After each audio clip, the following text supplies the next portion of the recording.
নমস্কার। বেহালা বিবেকানন্দ পাঠচক্রের পক্ষ থেকে উপস্থিত সবাইকে স্বাগত জানাচ্ছি। আমাদের পরম সৌভাগ্য যে আজকে আমাদের মধ্যে উপস্থিত আছেন রহরা রামকৃষ্ণ মিশন বিবেকানন্দ সেন্টিনারি কলেজের পরীক্ষা নিয়ামক শ্রদ্ধেয় স্বামী বেদানুরাগানন্দ মহারাজ। আমরা ওনার মুখ থেকে আজকের বিষয়ের মার্গদর্শন যথাযথভাবে শুনতে পাব, তার জন্য আমরা উদ্গ্রীব আছি। আপনারা সবাই জানেন যে আজকের অনলাইন আলোচনা চক্রের বিষয় রাখা হয়েছে প্রতিবাদী বিবেকানন্দ। প্রখ্যাত মনীষী, চিন্তাবিদ এবং স্বাধীনতা সংগ্রামী মিসেস অ্যানি বেসান্ত তার লেখায় লিখেছিলেন যে 1893 সালের 11 সেপ্টেম্বর বিশ্ব ধর্মসভায়, যেখানে তিনিও একজন দর্শক হিসেবে উপস্থিত ছিলেন, তিনি সেখানে যা দেখেছিলেন, যখন স্বামী বিবেকানন্দ সেই ধর্ম মহাসভার মঞ্চে উঠে দাঁড়ালেন তার বক্তব্য বলার জন্যে, তার অ্যানি বেসান্তের মনে হয়েছিল সেই ধূসর নিউ ইয়র্কের বিকেলবেলা কমলা রঙের সূর্য উঠল আকাশে নতুন করে, আর যে সন্ন্যাসী মঞ্চের উপর উপবিষ্ট হয়ে তারপরে দণ্ডায়মান হলেন এবং তার ভাষণ শুরু করলেন, তখন অ্যানি বেসান্তের মনে হলো ইনি গেরুয়া বস্ত্রাবৃত সন্ন্যাসী, কিন্তু তাকে মনে হচ্ছে যে তিনি একজন যোদ্ধা। হ্যাঁ, স্বামী বিবেকানন্দ আজন্ম একজন যোদ্ধা, একজন প্রতিবাদী। সমস্ত অন্যায়, সমস্ত অবিচার, সমস্ত কুড়িকের বিরুদ্ধে স্বামী বিবেকানন্দ ছিলেন মূর্ত প্রতিবাদ। তা আজকে সেই প্রতিবাদী বিবেকানন্দের বিষয়ে আমাদের শ্রদ্ধেয় মহারাজ আলোকপাত করাবেন। আমি অন্বেষাকে অনুরোধ করছি সঞ্চালকের ভূমিকা অংশ নিতে। অন্বেষা। নমস্কার, সকলকে জানাই শুভ সন্ধ্যা। প্রত্যেক মাসের মতো আজকেও আমরা সমবেত হয়েছি বেহালা বিবেকানন্দ পাঠচক্র আয়োজিত মাসিক অনলাইন আলোচনা চক্রে। আজকে আমাদের মধ্যে উপস্থিত হয়েছেন স্বামী বেদানুরাগানন্দ মহারাজ, রহরা রামকৃষ্ণ মিশন বিবেকানন্দ শতবার্ষিকী মহাবিদ্যালয়ের পরীক্ষা নিয়ামক। তিনি আজকে আমাদের মধ্যে যে বিষয়টি নিয়ে আলোচনা করবেন তা হলো প্রতিবাদী বিবেকানন্দ। আজকের অনুষ্ঠানের সূচিটি একবার বলে দিই। প্রথমেই অনুষ্ঠান শুরু হবে একটি উদ্বোধনী সঙ্গীতের মধ্য দিয়ে। এই উদ্বোধনী সঙ্গীতের পর মহারাজ আমাদের সামনে উল্লেখিত বিষয় নিয়ে আলোচনা করবেন। তারপর প্রশ্নোত্তর পর্বের মাধ্যমে আমরা আলোচনা এগিয়ে নিয়ে যাব এবং পরিশেষে আমাদের সভাপতি বক্তব্য রাখবেন। আমরা শুরু করছি আমাদের মূল আলোচনা সভা। উদ্বোধনী সঙ্গীত পরিবেশনের জন্য অনুরোধ করছি বিশিষ্ট সঙ্গীত শিল্পী শ্রীমতী তুহিনা পুততুণ্ড মহাশয়াকে। নমস্কার, শুভ সন্ধ্যা। ঠাকুর মা স্বামীজির চরণে আমার আভূমি প্রণাম জানাই। মহারাজের শ্রীচরণে আমার প্রণাম। উপস্থিত রামকৃষ্ণ ভক্ত মণ্ডলীকে আমার সশ্রদ্ধ নমস্কার জানাই। ঠাকুর মা স্বামীজির মন্ত্র দিয়ে শুরু করব, তারপর পূজনীয় স্বামী চন্ডিকানন্দ মহারাজের লেখা একটি বিবেক গীতি।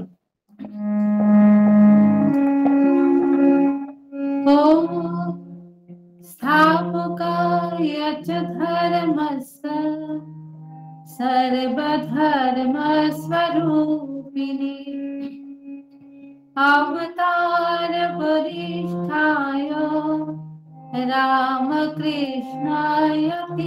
नमः। जननीं शारदां देवीं रामकृष्णं जगद्गुरुं पादपद्मे तयोः स्थित्वा प्रणमामि मुहुर्मुहुः। नमस्ते अतिराजाय विवेकानन्द सूरये सच्चित् सुख स्वरूपाय स्वामिने तापहारिणे।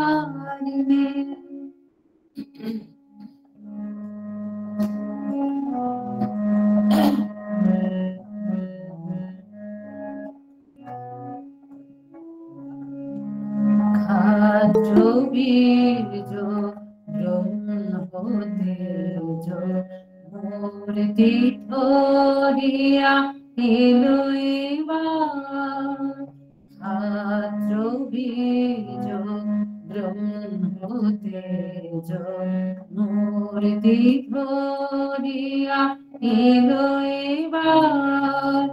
गगने पवने उठिल रे নয় মা ভই হুঙ্কার।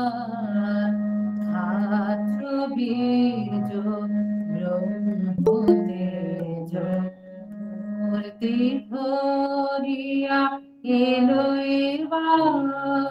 গগনে পবনে উঠিল রে নয় মা ভই হুঙ্কার।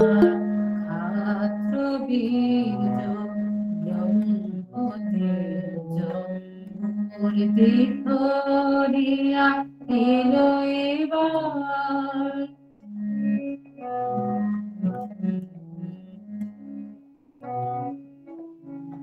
আশ্বাস দিল শঙ্কিত জানে পুলক জাগালো হতাশ জীবনে। আশ্বাস দিল শঙ্কিত জানে পুলক জাগালো হতাশ জীবনে। উত্তিষ্ঠত গরজে সাধনে উত্তিষ্ঠত গরজে সাধনে। শক্তি নাশিল এব সুধার। খাদ্য বীজ ব্রহ্ম তেজ মূর্তি ধরিয়া এলো এবার।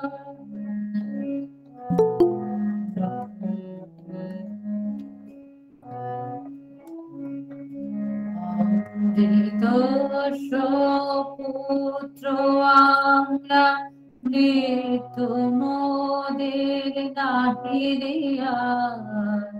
অমৃতস্য পুত্র আমরা মৃত্যু মোদের নাহি রে আর। কার ভয়ে তবু কেঁদে দিশে হারা উঠে তারা মিছে স্বপ্ন ছায়। অমৃতস্য পুত্র আমরা মৃত্যু মোদের নাহি রে আর। কার ভয়ে তবু কেঁদে দিশে হারা উঠে তারা মিছে স্বপ্ন ছায়। বসে এবার বিজয় কেতন নির্ভয়ে তোল বিদনে গমন। বসে এবার বিজয় কেতন নির্ভয়ে তোল বিদনে গমন। ধন্য হইবে বিশ্বভুবন ধন্য হইবে বিশ্বভুবন। সাথে আছে সদা আশীর্বাদ। বীজ তেজ মূর্তি ধরিয়া এলো এবার গগনে পবনে উঠিল রে মা ভই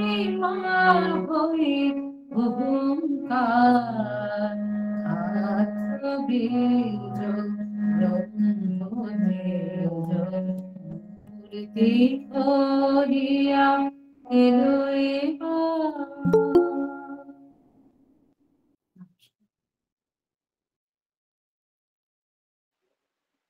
অনেক ধন্যবাদ।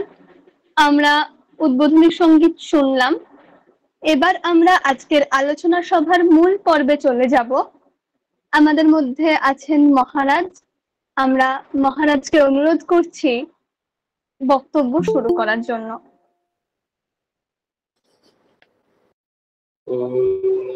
नमः श्रीयतिराजाय विवेकानन्दसूरये सच्चित्सुखस्वरूपाय स्वामिने तापहारिणे ॐ परतत्त्वे सदा लीनो रामकृष्णसमाज्ञयायो धर्मस्थापनरतो वीरेशं तं नमाम्यहं नित्यशुद्धबुद्धमुक्तवेदान्ताम्बुजभास्करम् नमामि युगकर्तारं मार्तनाथं वीरेश्वरम्।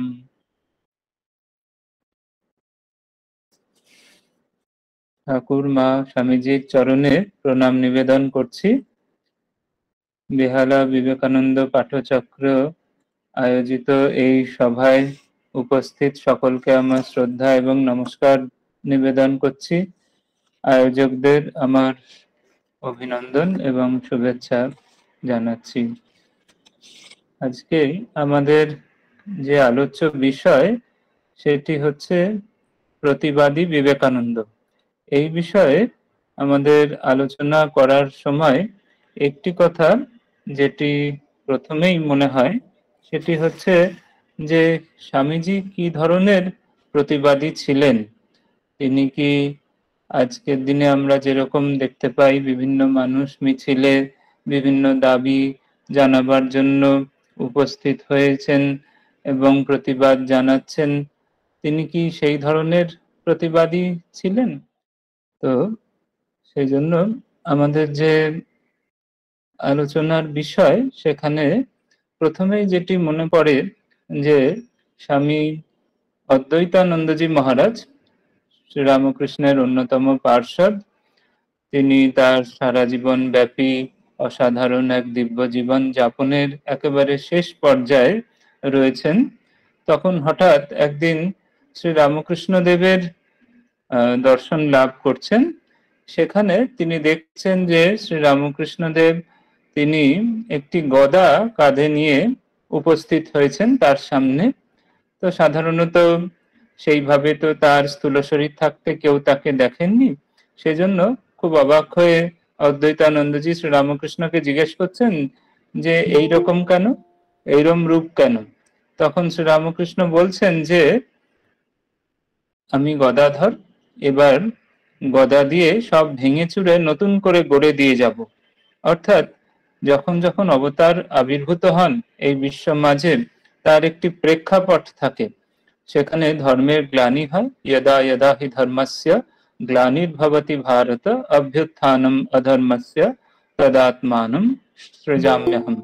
তো সেই জন্য সেখানে আমরা দেখি যে যখনই ধর্মের গ্লানি উপস্থিত হন তখনই ভগবান সশক্তিক সপার্ষদ একেবারে আবির্ভূত হন এবং বেশ কিছু ধর্মের গ্লানি দূর করার জন্য তিনি একেবারে প্রবল বেগে অনেক কিছুর প্রতিবাদ করেন, অনেক কিছুকে পরিবর্তন করেন, অনেক কিছুকে একেবারে পুরো নতুন খাতে প্রবাহিত করেন।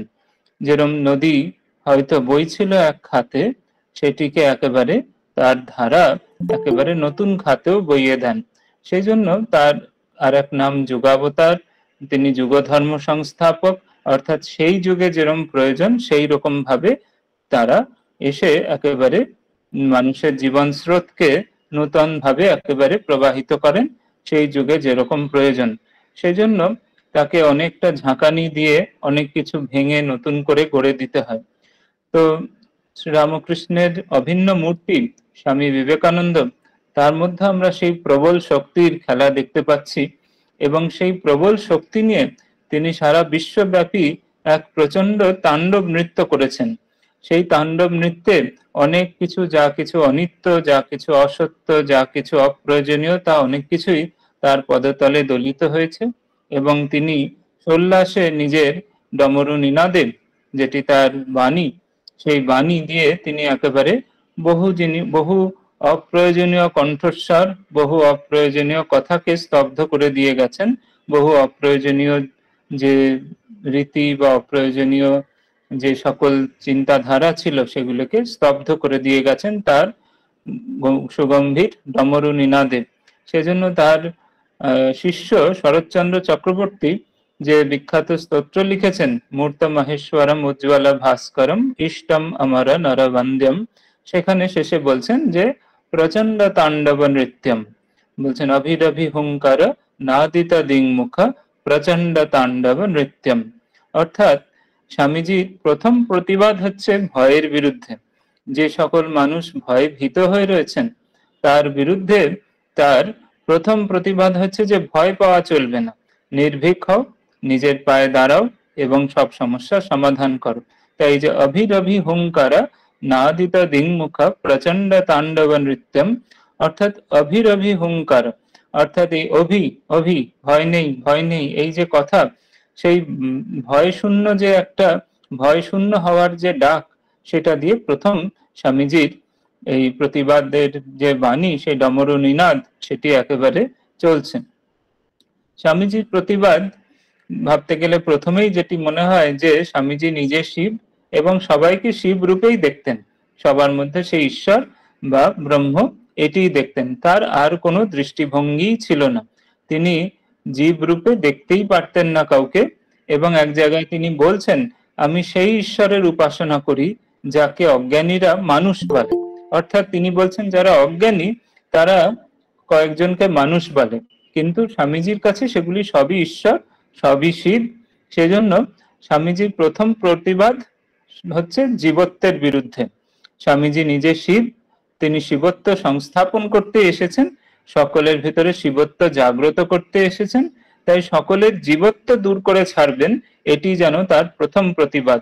সেজন্য তিনি একেবারে প্রবলভাবে তিনি সর্বত্র এই যে মানুষের দেবত্বের কথাই বারবার ঘোষণা করে গেছেন। স্বামীজি বলছেন যে এক জায়গায় বলছেন যে my ideal can be put into a few words, সেটি ভগিনী নিবেদিতাকে লিখিত একটি পত্রে বলছেন যে my ideal can be put into a few words to preach unto mankind its divinity and to make it manifest in every movement of life। তো সে বলছেন যে মানুষের দেবত্ব প্রচার করাই আমার উদ্দেশ্য, এবং কিভাবে প্রতি মুহূর্তে সেই দেবত্বের বিকাশ মানুষ করতে পারে সেটি আমার জীবনের উদ্দেশ্য। তাই জন্য এই মানুষের দেবত্বের বিকাশ এবং মানুষের জীবত্ব ঘুচিয়ে দেওয়া, এটি তার জীবনের উদ্দেশ্য। তার প্রতিবাদ মানুষ তার জীবত্ব আঁকড়ে ধরে থাকতে চাইলে সেই বিষয়ে তিনি বলছেন যে না, নিজের জীবত্ব আঁকড়ে ধরে থেকে তুমি শুধুমাত্র কপাল চাপড়ে, শুধুমাত্র ভয় ভীত হয়ে, শুধুমাত্র দুঃখ শোকে মগ্ন থেকে, একটি হেল্পলেস ক্রিচার হয়ে থেকে এইভাবে জীবন কাটালে চলবে না। বীর বিক্রমে নিজের দেবত্বের উদ্ভাস হতে হবে এবং সেই রকম ভাবে জীবন যাপন করতে হবে। সেই জন্য আমরা দেখি যে শ্রী রামকৃষ্ণের যে শিবজ্ঞানে জীবসেবা, সেটি কিন্তু একটি প্রতিবাদ। এর আগে অনেক রকমের সেবার আদর্শ ছিল, যেরকম ধরা যাক করুণায় সেবা। কোনো মানুষ যখন দুঃখে রয়েছে তখন আমি তার প্রতি আহা উহু করে আমি তার সেবা করলাম আর বললাম এ খুব দুঃখী মানুষ, আমি তাকে তার দুঃখ দূর করে দিলাম, আমি তার সমস্যার সমাধান করে দিলাম। এইভাবে আমরা যখন বলি তখন সেই সেবার মধ্যে একটি করুণার ভাব রয়েছে। তো সেই জন্য সেখানে আবার কখনো কখনো সেই সেবার মধ্যে দয়ার ভাব, করুণার ভাব, অথবা শুধুমাত্র কিছু নাম কেনা বা কিছু শুধুমাত্র কোনো নাম যশ বা পুণ্য অর্জনের জন্য অনেকে সেবা করতেন, যে কারোর সেবা করলে আমাদের কিছু পুণ্য হবে, সেই পুণ্য বলে আমাদের ভালো হবে, সেই জন্য আমরা স্বর্গে যেতে পারবো, কি সেই জন্য আমরা কোনো আধ্যাত্মিক গুণাবলী লাভ করতে পারবো, এরকম একটি ধারণা কিছু মানুষের ছিল। কিন্তু শ্রী রামকৃষ্ণ বিবেকানন্দের এই যে সেবা আদর্শ, সেটিও কিন্তু একটি প্রতিবাদ। যে রামকৃষ্ণ নিজেই বলছেন যে প্রথমে জীবে দয়া, এই কথাটি বলতে বলতেই তিনি সমাধিস্থ হয়ে গিয়ে বলছেন, জীবে দয়া, জীবে দয়া, জীবে দয়া করবার তুই কে, তুই কীটাণুকীট জীব, দয়া নয় সেবা সেবা, শিবজ্ঞানী জীব সেবা। অর্থাৎ এটি সাধারণ অর্থে আমরা যেভাবে মানুষকে সাহায্য করি, যেভাবে সেবা করি, তার বিরুদ্ধে ঠাকুর এবং স্বামীজির একটি প্রতিবাদ যে দয়া নয় সেবা সেবা, শিবজ্ঞানে জীব সেবা। অর্থাৎ স্বয়ং ভগবান দেহ ধারণ করে আমার সামনে এসেছেন আমার সেবা পূজা নিতে, সেই জন্য তাতে আমরা নিজেরাই ধন্য হয়ে যাচ্ছি।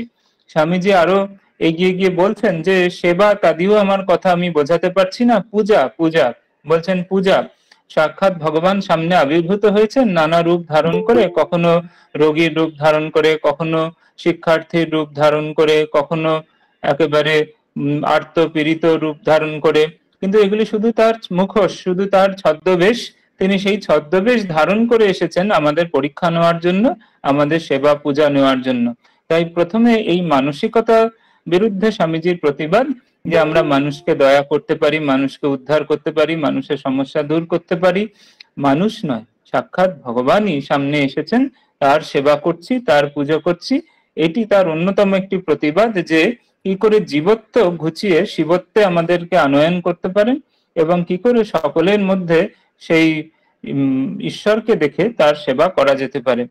একবার বেলুড় মঠে স্বামীজি অনেক কর্মী যারা কাজ করছিল তাদেরকে স্বামীজি একদিন বসিয়ে খুব পরিতোষ পূর্বক সকলকে খাইয়ে খুব আনন্দ পেলেন এবং বললেন যে আজ আমার নারায়ণ সেবা ঠিক ঠিক হলো। এইভাবে বহুবার আমরা দেখি যে একেবারে এই নারায়ণ বুদ্ধিতে সেবা, এটি কিন্তু আমাদের সহজ স্বাভাবিক বুদ্ধি নয়। আমাদের সহজ স্বাভাবিক বুদ্ধি হয় আমরা স্বার্থপর হয়ে থাকবো, কোনো দিকে তাকাবো না, কারোর দিকে ফিরেও তাকাবো না, যে যেমন দুঃখ কষ্টে আছে থাকুক, অথবা এর থেকে সামান্য একটু বেশি হয়ে আমরা আর্ত পীড়িত মানুষের প্রতি আমরা ভাবো আহা বেচারা মানুষ, আমরা তাকে সাহায্য করলাম, সে এখন একটু বেটার রইলো, এরকম ভাবি। কিন্তু ঠাকুর বা স্বামীজির কারো কিন্তু এতেই সন্তুষ্টি নেই। তাদের প্রতিবাদ হচ্ছে এই দৃষ্টিভঙ্গির বিরুদ্ধে, যে স্বয়ং সর্বশক্তিমান ভগবান আমাদের সামনে আবির্ভূত হয়েছেন এবং তার সেবা করে আমরা নিজেরা ধন্য হচ্ছি। এইভাবে আমরা দেখতে পাচ্ছি যে স্বামীজির সেবা আদর্শ সেটি কিন্তু একটি প্রতিবাদ। সাধারণ অর্থে আমরা যেভাবে দুঃখী আর্ত বা সাধারণ মানুষের সেবা করি, সেই দৃষ্টিভঙ্গি বা সেই দর্শনের বিরুদ্ধে একটি প্রতিবাদ, যে সেখানে শিবজ্ঞানে জীব সেবা হতে হবে, সাক্ষাৎ পূজা জ্ঞানে সেবা করতে হবে, তবে আমাদের জীবন ধন্য হবে। তো সেইভাবে আমাদের দেখে আসছি যে সেই স্বামী বিবেকানন্দের ধারা ধরে আজও শুধুমাত্র রামকৃষ্ণ মিশনে নয়, বহু জায়গায় বহু মানুষ এই সেবা করে আসছেন। আমাদের কাশী সেবাশ্রমে যে হসপিটাল স্থাপন করেন স্বামীজির অনুগামীরা, কেদার বাবা এবং শুভানন্দজি প্রমুখ, চন্দ্র মহারাজ প্রমুখ, সকলে যখন সেই সেবাশ্রম প্রতিষ্ঠা করেন, পরবর্তীকালে রোগীদের জন্য, যেখানে রোগীদের রোগী ভাবা হতো না, রোগীদের রোগী নারায়ণ ভাবা হতো, এবং তাদের জন্য যে খাদ্য প্রস্তুত হতো, তাদের খাবার যে রান্নাঘরে তৈরি হতো, সেটিকে বলা হয় নারায়ণ ভান্ডার। নারায়ণ ভান্ডার এবং নারায়ণের ভোগ নিবেদন হবে, সেই রকম একটি দৃষ্টিভঙ্গি। অর্থাৎ এখানে শুধুমাত্র দিন আর্ত মানুষের সেবা করা হচ্ছে তা নয়, এখানে নারায়ণের পুজো হচ্ছে, সেইভাবে করা হচ্ছে। এবং স্বামী শারদানন্দজি মহারাজ তিনি একবার এরকম বেলুড় মঠে বহু দুঃখী দরিদ্র মানুষ প্রসাদ পাচ্ছেন ঠাকুরের জন্মতিথি কিংবা কোনো বড় একটি উৎসব, সেই উৎসবে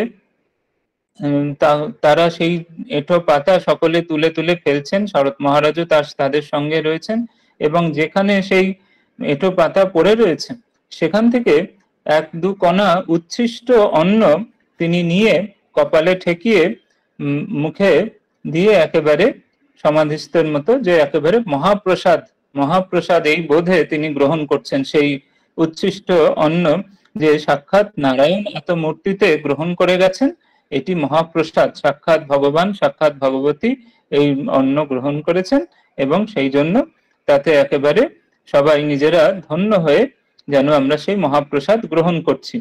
এইভাবে আমরা দেখছি যে বিশাল যে সেবা যজ্ঞ স্বামীজি সংস্থাপন করে গেছেন, সেটি কিন্তু আমাদের একটি বিশেষ মানসিকতার বিরুদ্ধে প্রতিবাদ। দ্বিতীয় যে বিষয়ে আমরা আসছি, সেখানে আমরা দেখছি যে আমাদের আরেকটি ধারা, সেটি হচ্ছে কুপমণ্ডুকতার বিরুদ্ধে প্রতিবাদ। স্বামীজির আরেকটি প্রতিবাদ হচ্ছে কুপমণ্ডুকতার বিরুদ্ধে প্রতিবাদ। শ্রী রামকৃষ্ণ যেরকম কথামৃতে বলছেন যে আমি একঘেয়েমি ভালোবাসি না, অর্থাৎ তিনি শুধু একদিকে থাকবেন সেরকম নয়, বলছেন আমি ঝোলে ঝালে অম্বলে নানাভাবে খাবো, তবে সেটি সর্বাঙ্গীন হবে, এবং বলছেন যে সমন্বয় করেছে সে লোক। তো সেই জন্য আমরা দেখছি যে এই আমাদের যে দর্শন, সেখানে কুপমণ্ডুকতার বিরুদ্ধে আমরা একটি স্বামীজির বিশেষ প্রতিবাদ আমরা দেখতে পাচ্ছি। এই কুপমণ্ডুকতা বহু রকমের। সেই কুপমণ্ডুকতার মধ্যে আমরা দেখছি যে কখনো সেখানে আমরা দেখছি সেখানে স্বামীজি ভারতীয়দের কুপমণ্ডুকতার কথা বলছেন, যে ভারতীয় বলছেন ভারতবর্ষের অবনতি কখন থেকে শুরু হলো না, যখন থেকে তারা তাদের নিজেদের সমস্ত যে সীমানাগুলোকে বন্ধ করে দিল এবং বহু দেশ বিদেশের সাথে ইন্টারাকশন যখন বন্ধ হয়ে গেল, তখন থেকে ভারতের অবনতি শুরু হলো।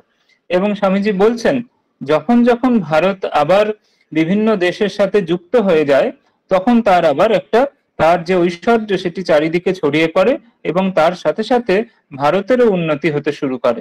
সেই জন্য আমরা দেখছি যে স্বামীজির বিশেষ ইচ্ছা যে যাতে ভারতবর্ষ শুধুমাত্র কুপমণ্ডুক হয়ে আমাদের যা কিছু আছে তাই যথেষ্ট, এইভাবে কুপমণ্ডুক হয়ে যদি থেকে যায় তাহলে কিন্তু হবে না, তাকে নিজেকে অন্যের থেকেও ভালো জিনিস নিতে হবে এবং নিজের যা ভালো সেটাও অন্যকে দিতে হবে।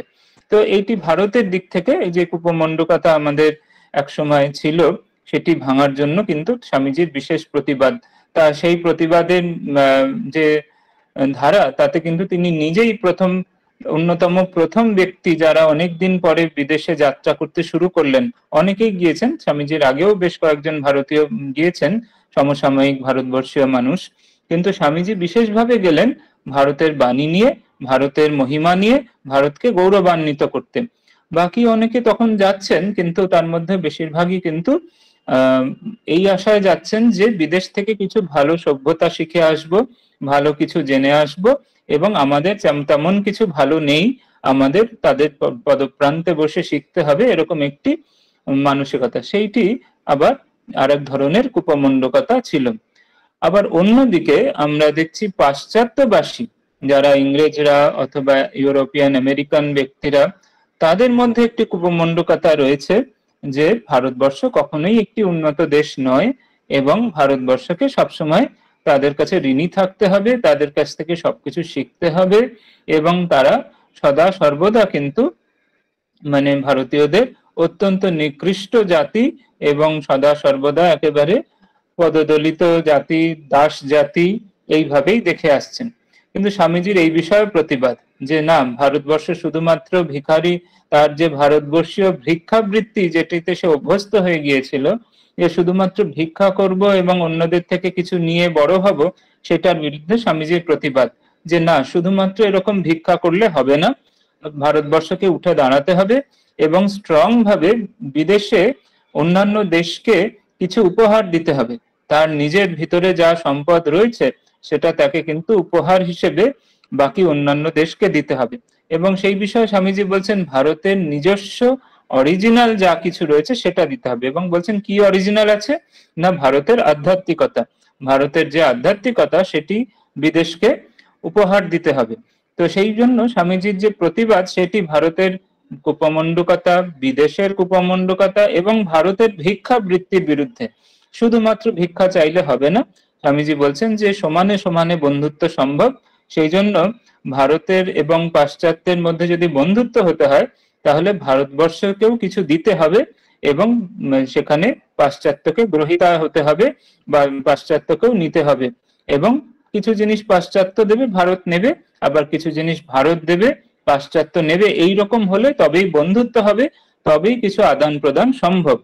শুধুমাত্র সেই জন্য বলছেন যে প্রত্যেক ভারতবাসীকে ঋষি হতে হবে, প্রত্যেক ভারতবাসীকে আধ্যাত্মিকভাবে প্রদীপ্ত হতে হবে, এবং তবে তারা বিদেশে ভারতের যে আধ্যাত্মিকতা, এই যে বেদান্তের বাণী, যোগের বাণী, সেটি তাদেরকে দিতে হবে। সেই বিষয়ে স্বামীজি অন্যতম অগ্রণী, যিনি প্রথম ভারতের বেদান্তের বাণী এবং ভারতের যে যোগের বাণী বা ভারতের যে আধ্যাত্মিকতা, সেটি কিন্তু প্রথম ভারত সগৌরবে তিনি নিয়ে গিয়ে সেখানে উপস্থাপন করছেন, এবং সেখানে সোচ্চারে বলছেন যে মাদার অফ অল রিলিজিয়ান্স থেকে তিনি এসেছেন, সব ধর্ম বা সব আধ্যাত্মিক চিন্তার যে মাতৃভূমি, সেই ভারতবর্ষ থেকে তিনি এসেছেন, সেটিকে সেই বিষয়ে তিনি গৌরবান্বিত।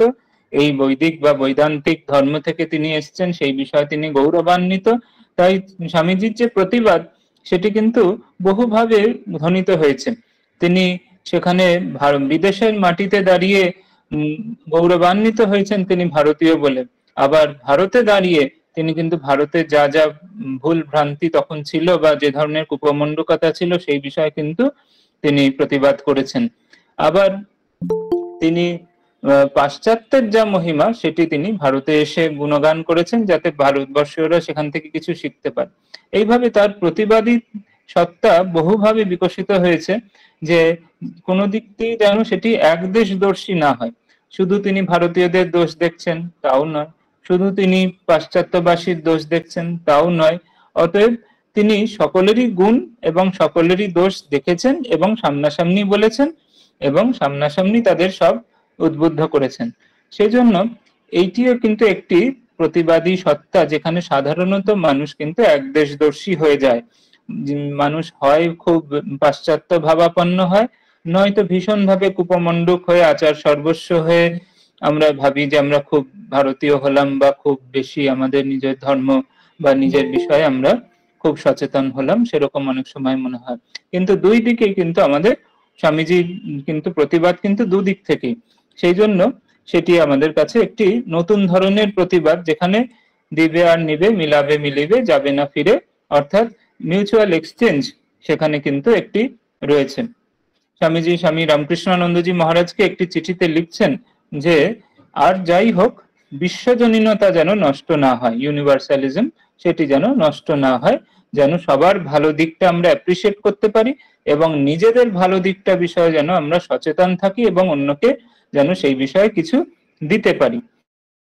স্বামীজি বেশ কয়েক জায়গায় তার প্রতিবাদের ভাষা নানাভাবে ফুটে উঠেছে। স্বামীজি বলছেন যে আমাদের কিরকম কুপমণ্ডুকতা থাকে অনেক সময়, যে পাশ্চাত্য ভাবাপন্ন মানুষ যারা, তাদের বিষয়ে বলছেন যে যদি কোনো ডারউইন বা টিন্ডাল কিছু বলেন, তাহলে আমরা সেটা বিনা বিচারে খুবই ভক্তি ভরে সেটি গ্রহণ করি, কিন্তু যদি শুনি কোনো ভারতীয় ঋষিমুনি কিছু বলেছেন, তাহলে সেই বিষয়ে কিন্তু আমাদের যথেষ্ট সন্দেহ থাকে এবং আমরা খুবই সন্দিগ্ধ হই।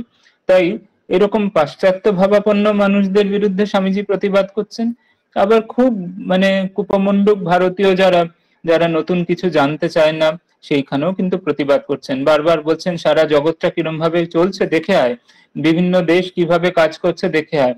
বলছেন ভারতের পতন সেদিন থেকে শুরু হলো যেদিন থেকে ভারত নিজের সব সীমানা বন্ধ করে নিজে গুটিয়ে ফেললো নিজেকে, এবং ভাবলো যে আর আমার কারোর সাথে সম্পর্ক রাখার দরকার নেই, কারণ বাকিরা সবাই ঘৃণ্য, তাদের থেকে আমি যদি মিশে যাই তাহলে আমি খারাপ হয়ে যাব। সেরকম ভাবে বলছেন যখন থেকে ঘৃণা আসলো তখন থেকেই পতনও শুরু হলো। সেই জন্য ঘৃণা দিয়ে হবে না, প্রেমের দ্বারা এবং শান্তির দ্বারা সকলের সাথে যখন একতা সৃষ্টি হবে, তখন আবার ভারতের জাগরণ হবে। আরেক বিষয়ে স্বামীজির বিশেষ প্রতিবাদ, সেটি হচ্ছে মানুষের দেবত্বকে কেন্দ্র করে যে একটি সুস্থ সাম্যবাদ, যেটি সমাজের সুস্থ সাম্যবাদ, যেই সাম্যবাদ শুধুমাত্র মানুষের দৈনন্দিন চাহিদা পূরণ করা সেই বিষয় নয়, সেটি আধ্যাত্মিক একটি সাম্যবাদ, সকলের দেবত্ব সেটিকে ধরে সকলের সমান অধিকার, সকলের যে সমান যে মর্যাদা, সকলের সমান যে শ্রদ্ধা প্রাপ্য রয়েছে সেই বিষয়। এই বিষয়ে আমরা জানি যে স্বামীজি বলছেন যে শ্রী রামকৃষ্ণের আবির্ভাবের দুটি মূল কারণ হচ্ছে উইমেন অ্যান্ড মাসেস, নারী জাতির বিশেষ জাগরণ, এবং পদদলিত সাধারণ মানুষের বিশেষ জাগরণ, যারা এতদিন নিপীড়িত ছিল, অবহেলিত ছিল, তাদের বিশেষ জাগরণ। সেই জন্য স্বামীজিকে আমরা দেখি যে বহু জায়গায় তিনি ক্ষুদ্র জাগরণের কথা বলছেন, যেখানে একেবারে পদদলিত মানুষ, যাদের কোনো কিছু বলার ছিল না, তাদের হয়ে তিনি কথা বলছেন, তাদের হয়ে তিনি লড়ছেন। আবার অন্যদিকে আবার এরকমও দেখতে পাচ্ছি যে তিনি বলছেন যে অন্যদের যারা ব্রাহ্মণেতর জাতি, তারা কেন সংস্কৃত চর্চা বা শাস্ত্র চর্চা করে একই জায়গায় তারা যাচ্ছে না, তাদেরও দিকেও তিনি কিন্তু সমানভাবে প্রতিবাদ করছেন, যে তাদের যে অলসতা বা তাদের যে সেই বিষয়ে আগ্রহের অভাব, সেটিও কিন্তু জন্য তাদেরকেও দায়ী করছেন। তো স্বামীজির দৃষ্টিভঙ্গি বা প্রতিবাদের যে ধারা, সেটি বুঝতে গেলে আমাদের কখনোই এক পেশে হলে চলবে না। স্বামীজির প্রতিবাদ কিন্তু দুদলকে নিয়েই রয়েছে। তো সেই জন্য সেখানে একদিকে যেরকম তিনি অত্যধিক ব্রাহ্মণ্য গোড়ামির বিরুদ্ধেও সোচ্চার হয়েছেন, আবার আরেকদিকে বলেছেন যে বিদেশেও জাতিভেদ ছিল, কিন্তু সেখানে জাতিভেদ হচ্ছে অর্থের উপরে সীমাবদ্ধ, যার যত অর্থবল রয়েছে সে তত উন্নত জাত, এবং যারা গরিব তাদের কোনো স্থান নেই। কিন্তু ভারতবর্ষে যার যত ত্যাগ ছিল, যে যত কঠোর জীবনযাপন করেছে, সে তত উন্নত স্থান পেয়েছে। বলেছেন যত উন্নত জাতি ছিল, মানে যারা সম্মান পেয়েছেন ব্রাহ্মণ জাতিরা, তারা একদিকে খুব কঠোর জীবনযাপন করতে হয়েছে, তারা যখন ইচ্ছা যা ইচ্ছা তাই করতে পারেনি, তাদের সব বিষয়ে তাদের সোশ্যাল ল্যাডারে যারা বড় হয়েছেন, তাদের তত ত্যাগ করতে হয়েছে, তত রেস্ট্রিকশন থাকতে হয়েছে, সেই জন্য তারা সম্মান পেয়েছেন। আবার অন্যদিকে যখন তারা অত্যন্ত দম্ভ অহংকারে সাধারণ মানুষদের পদপিষ্ট করেছেন, সেই বিষয়ে কিন্তু স্বামীজি আবার সোচ্চার হয়েছেন। তাই জন্য আমরা স্বামীজিকে বোঝা এই জন্য অনেক সময় খুব সহজ, আবার খুব কঠিন। অনেকে নিজের সুবিধা মতো স্বামীজির এক একটি কথাকে এক একভাবে নিয়ে নেন, কিন্তু স্বামীজি কিন্তু বহুমুখী একটি চরিত্র, তার প্রতিবাদও বহুমুখী। সেই জন্য আমরা যদি স্বামীজিকে বলি যে তিনি শুধুমাত্র মানে তিনি ব্রাহ্মণ বিরোধী ছিলেন, তাও নয়। আবার যদি আমরা বলি যে তিনি একেবারে সদা সর্বদা মানে সাধারণ মানুষের দিকে ভাবেননি, তা তো নয়। তো সেই জন্য আমরা সবকিছুর ভালো দিকটাও তিনি তুলে ধরেছেন, আবার সবকিছুর মন্দ দিকটাও তিনি তুলে ধরেছেন। সেই জন্য স্বামীজির যে ভাব, সেটিকে বোঝার জন্য স্বামীজির সমগ্র যে চিন্তাধারা, তার সাথে আমাদের পরিচিত হতে হবে। স্বামীজি একদিকে সকলের গুণাবলীর প্রশংসা করছেন, প্রাচ্য এবং পাশ্চাত্য, ব্রাহ্মণ এবং অব্রাহ্মণ, এবং আরেকদিকে আবার আমরা দেখি যে স্ত্রী পুরুষ দুজনের সমান অধিকারের জন্য স্বামীজি কিন্তু গভীরভাবে সোচ্চার। স্বামীজি বলছেন যে এক পক্ষে পক্ষের উত্থান হয় না। স্বামীজি বলছেন যে এবারে স্ত্রী পুরুষ ভেদটাকে একেবারে জড়ে মেরে দিয়ে যাব। তো সেই জন্য আমরা দেখছি যে স্বামীজি ধীরে ধীরে আমরা তার গুরু শ্রী রামকৃষ্ণ দেবের জীবনেই দেখতে পাচ্ছি যে ধীরে ধীরে তিনি কিন্তু নারী জাতিকে এক অদ্ভুত সমান অধিকার বা অগ্রগণ্য করে তুলছেন। আমরা দেখছি যে শ্রী রামকৃষ্ণ নিজে রাম ভক্ত এক পরিবারে জন্মেছেন, রঘুবীর তাদের আরাধ্য দেবতা, কিন্তু তিনি শুরু করছেন তার সাধনা কালী দিয়ে, ঈশ্বরের মাতৃভাব দিয়ে। তার প্রথম গুরু একজন মহিলা ভৈরবী ব্রাহ্মণী, তিনি নিজ পত্নী শ্রী শ্রী মা সারদা দেবীকে সাক্ষাৎ জগৎ জননী গানে পূজা করছেন। এবং পরবর্তীকালে আমরা দেখছি যে স্বামীজির যে বিরাট কার্যাবলী, সেখানে যারা যারা এগিয়ে এসছেন, সেখানে যেমন পুরুষরা ছিলেন তেমনি মহিলারাও তার কাজে একেবারে প্রাণপাত করেছেন, প্রাণ জীবন উৎসর্গ করেছেন। যেরকম ভগিনী Nivedita, Josephine MacLeod, Sara Oli bull, mister and Mrs severe, সকলে কিন্তু সমান তালে এগিয়ে এসছেন। স্বামীজি সেটি কিন্তু বলেছেন, স্বামীজি বহু জায়গায় এই বিষয়ে কিন্তু বলেছেন। সেই জন্য আমরা দেখতে পাচ্ছি যে একদিকে পুরুষ আর একদিকে মহিলা দুজনদেরই সমান অধিকার, সমান জাগরণ তিনি বলছেন। একদিকে যেরকম বেলুর মঠ হয়েছে ছেলেদের জন্য ঠাকুরকে কেন্দ্র করে, তেমনি মায়েদের জন্য শ্রী শ্রী মাকে কেন্দ্র করে স্বতন্ত্র সন্ন্যাসিনী সংঘ স্থাপন করতে হবে গঙ্গার পূর্ব দিকে, সেজন্য পরবর্তীকালে যেটি শ্রী সারদা মঠের আকার ধারণ করেছে এবং সেখানে শ্রী শ্রী মাকে কেন্দ্র করে পৃথিবীর ইতিহাসে প্রথম একেবারে স্বতন্ত্র নারী মঠ, স্ত্রী মঠ স্থাপন হয়, সেখানে কোনো পুরুষ সংস্রব বা কারুর কোনো ডমিনেশন নেই। সেই জন্য আমরা দেখতে পাচ্ছি যে স্বামীজির অদ্ভুত একটি স্কিম, যেখানে তিনি সকলের স্ট্রেংথ আর উইকনেস দেখিয়ে দিচ্ছেন। আজকালকার দিনে আমাদের ম্যানেজমেন্টের ভাষায় বহুভাবে আর কি স্ট্রেংথ আর উইকনেস এই দুটি অ্যাসেস করতে বলা হয়। সবকিছুরই কিছু স্ট্রেংথ আছে, কিছু উইকনেস আছে, কিছু গুণ আছে, কিছু দোষ রয়েছে। সেই গুণ দোষটাই তিনি সোচ্চার ভাবে দেখিয়ে দিয়েছেন, এটি তার প্রতিবাদের কিন্তু মূল ধারা। আরেকটি প্রতিবাদ যেটি স্বামীজির ছিল বিশেষভাবে, সেটি হচ্ছে স্বামীজি সারা দেশ জুড়ে ভারতবর্ষ ঘুরে যখন তিনি দেখছেন যে তিনি একটি জিনিস লক্ষ্য করছেন যে সবাই আপাত দৃষ্টিতে খুবই ধার্মিক কিন্তু ভিতরে ভিতরে ঘোর তামসিক। তাই স্বামীজি বলছেন সারা দেশ দেখলাম যে সত্যগুণের ধুঁয়ো তুলে ঘোর তময় ডুবে আছে। অর্থাৎ তাদের মুখে বড় বড় কথা, তারা বলছেন যে জগৎ তিন কাল মে নেই হে এবং সবকিছু অনিত্য এসব বলছে, কিন্তু মনে মনে তাদের ঈর্ষা রয়েছে, ভোগ বাসনা রয়েছে, তাদের নিজেদের কোনো উন্নতির ইচ্ছা নেই। তো সেই জন্য স্বামীজি বলছেন যে আগে রজগুণের দাপাদাপি দরকার। একবার ভগিনী নিবেদিতা এবং তুরীয়ানন্দজি মহারাজ, হরি মহারাজের সাথে স্বামীজি দ্বিতীয়বার পাশ্চাত্যে যাচ্ছেন, তখন ভগিনী নিবেদিতা ভারতীয়দের অনেক গুণাবলীর প্রশংসা করছেন, বলছেন যে ভারতীয়রা কত সত্যবাদী, কত ভালো ইত্যাদি। স্বামীজি কিন্তু শুনতে শুনতে হঠাৎ বলছেন, if only it were otherwise, একটু অন্যরকম হলেই বরং ভালো হতো।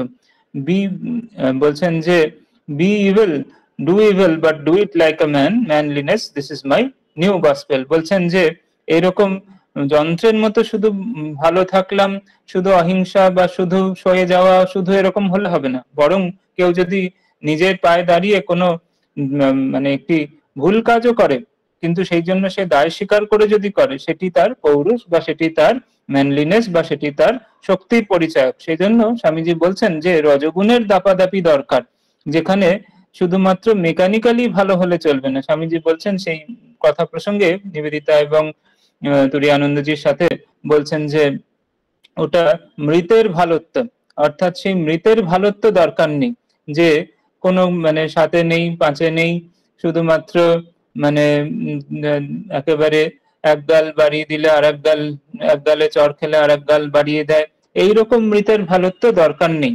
বরং প্রত্যাঘাত করতে যদি পারে সেটি বরং অনেক বেশি জরুরি। সেই জন্য স্বামীজি বলছেন সত্যগুণে যাওয়ার আগে দেশে যে অবস্থা, তাতে রজগুণের প্রয়োজন, সেখানে প্রবল একটি শক্তির বিকাশের প্রয়োজন। সেই জন্য স্বামীজির প্রতিবাদ কিন্তু এই যে আপাত সত্যগুণ যেটি তখন দেশে ছিল, সেখান থেকে অথচ প্রবল তামসিক অবস্থা ছিল, সেই তামসিক অবস্থা থেকে অন্তত আগে রাজসিক হতে হবে, শক্তিশালী হতে হবে, শত্রুর বিরুদ্ধে রুখে দাঁড়াবার ক্ষমতা থাকতে হবে, তবে সত্যগুণে উঠতে পারবে।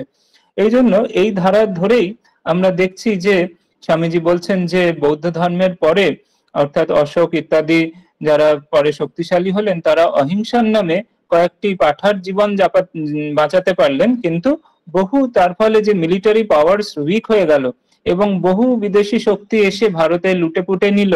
তো সেই জন্য স্বামীজি বলছেন যে একজন অমরনাথের পথে যাচ্ছেন স্বামীজি, তখন একজন বলছেন যদি কেউ আমায় চড় মারে তাহলে কি করবো? স্বামীজি বলছেন এতে আর কথা কি আছে, ফিরে তাকে এক ঘা লাগিয়ে দেবে। আর বলছেন গৃহস্থের পক্ষে আত্মরক্ষা, সন্ন্যাসীর পক্ষে নয়। তো বলছেন যে অর্থাৎ এরকম আত্মরক্ষা করার ক্ষমতা থাকতে হবে, প্রত্যাঘাত করে শত্রুকে ভয়ভীত করার ক্ষমতা থাকতে হবে। সেটি কিন্তু স্বামীজির একটি বিশেষ প্রতিবাদ।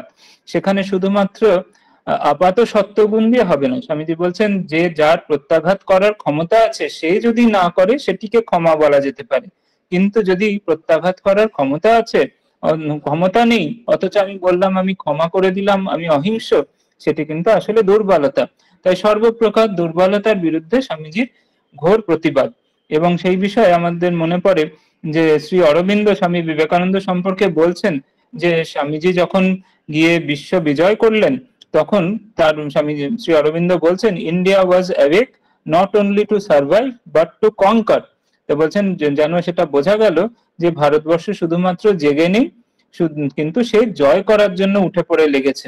তাই সেই রকম একটি প্রবল একটি শক্তির বিকাশ দরকার স্বামীজির মতে, যে ভারতবর্ষ যেন শুধু মিনমিনে পিনপিনে একটি জাতি হয়ে না থাকে, সে যেন অন্য দেশের উপরে তার কোনো স্বামীজি বলছেন সব সময় শুধুমাত্র ছাত্র হয়ে থাকলে চলবে না, কোনো বিষয়ে শিক্ষক হতে হবে, গুরু হতে হবে। বলছেন যে সব সময় সব বিষয় আমি অন্যদের থেকে শিখবো আর কখনো কাউকে কিছু শিখাতে পারবো না, এরকম যেন না হয়। তাই স্বামীজি বলছেন কোনো বিষয়ে যেন ভারত এমন হয় যে সে সবাইকে শিক্ষা দান করবে, জ্ঞান প্রদান করবে, বাকিরা ভারতের পদপ্রান্তে এসে শিক্ষা লাভ করবে, এবং কোনো বিষয়ে ভারতও আবার অন্যের পদপ্রান্তে গিয়ে বসে কিছু শিক্ষা লাভ করবে। তাই স্বামীজির প্রতিবাদ এখানে যে ভারতীয়রা যদি শুধু ভাবে যে আমরা একেবারে দুর্বল এবং সবসময় অন্যদের থেকে কিছু শিক্ষা লাভ করব, সেটি কিন্তু স্বামীজির অভিপ্রেত নয়।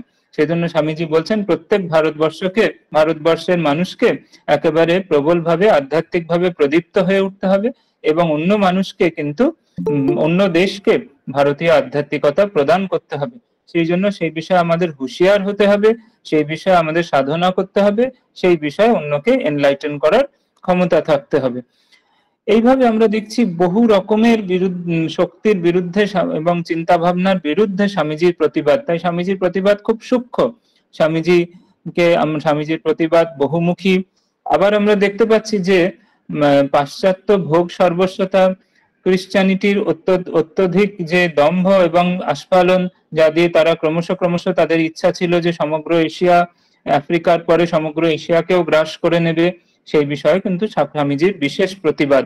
এবং স্বামীজি সেখানে একেবারে ঘোরভাবে বলছেন যে সব ধর্মের যে আদি স্থান সেটি কিন্তু ভারতবর্ষ।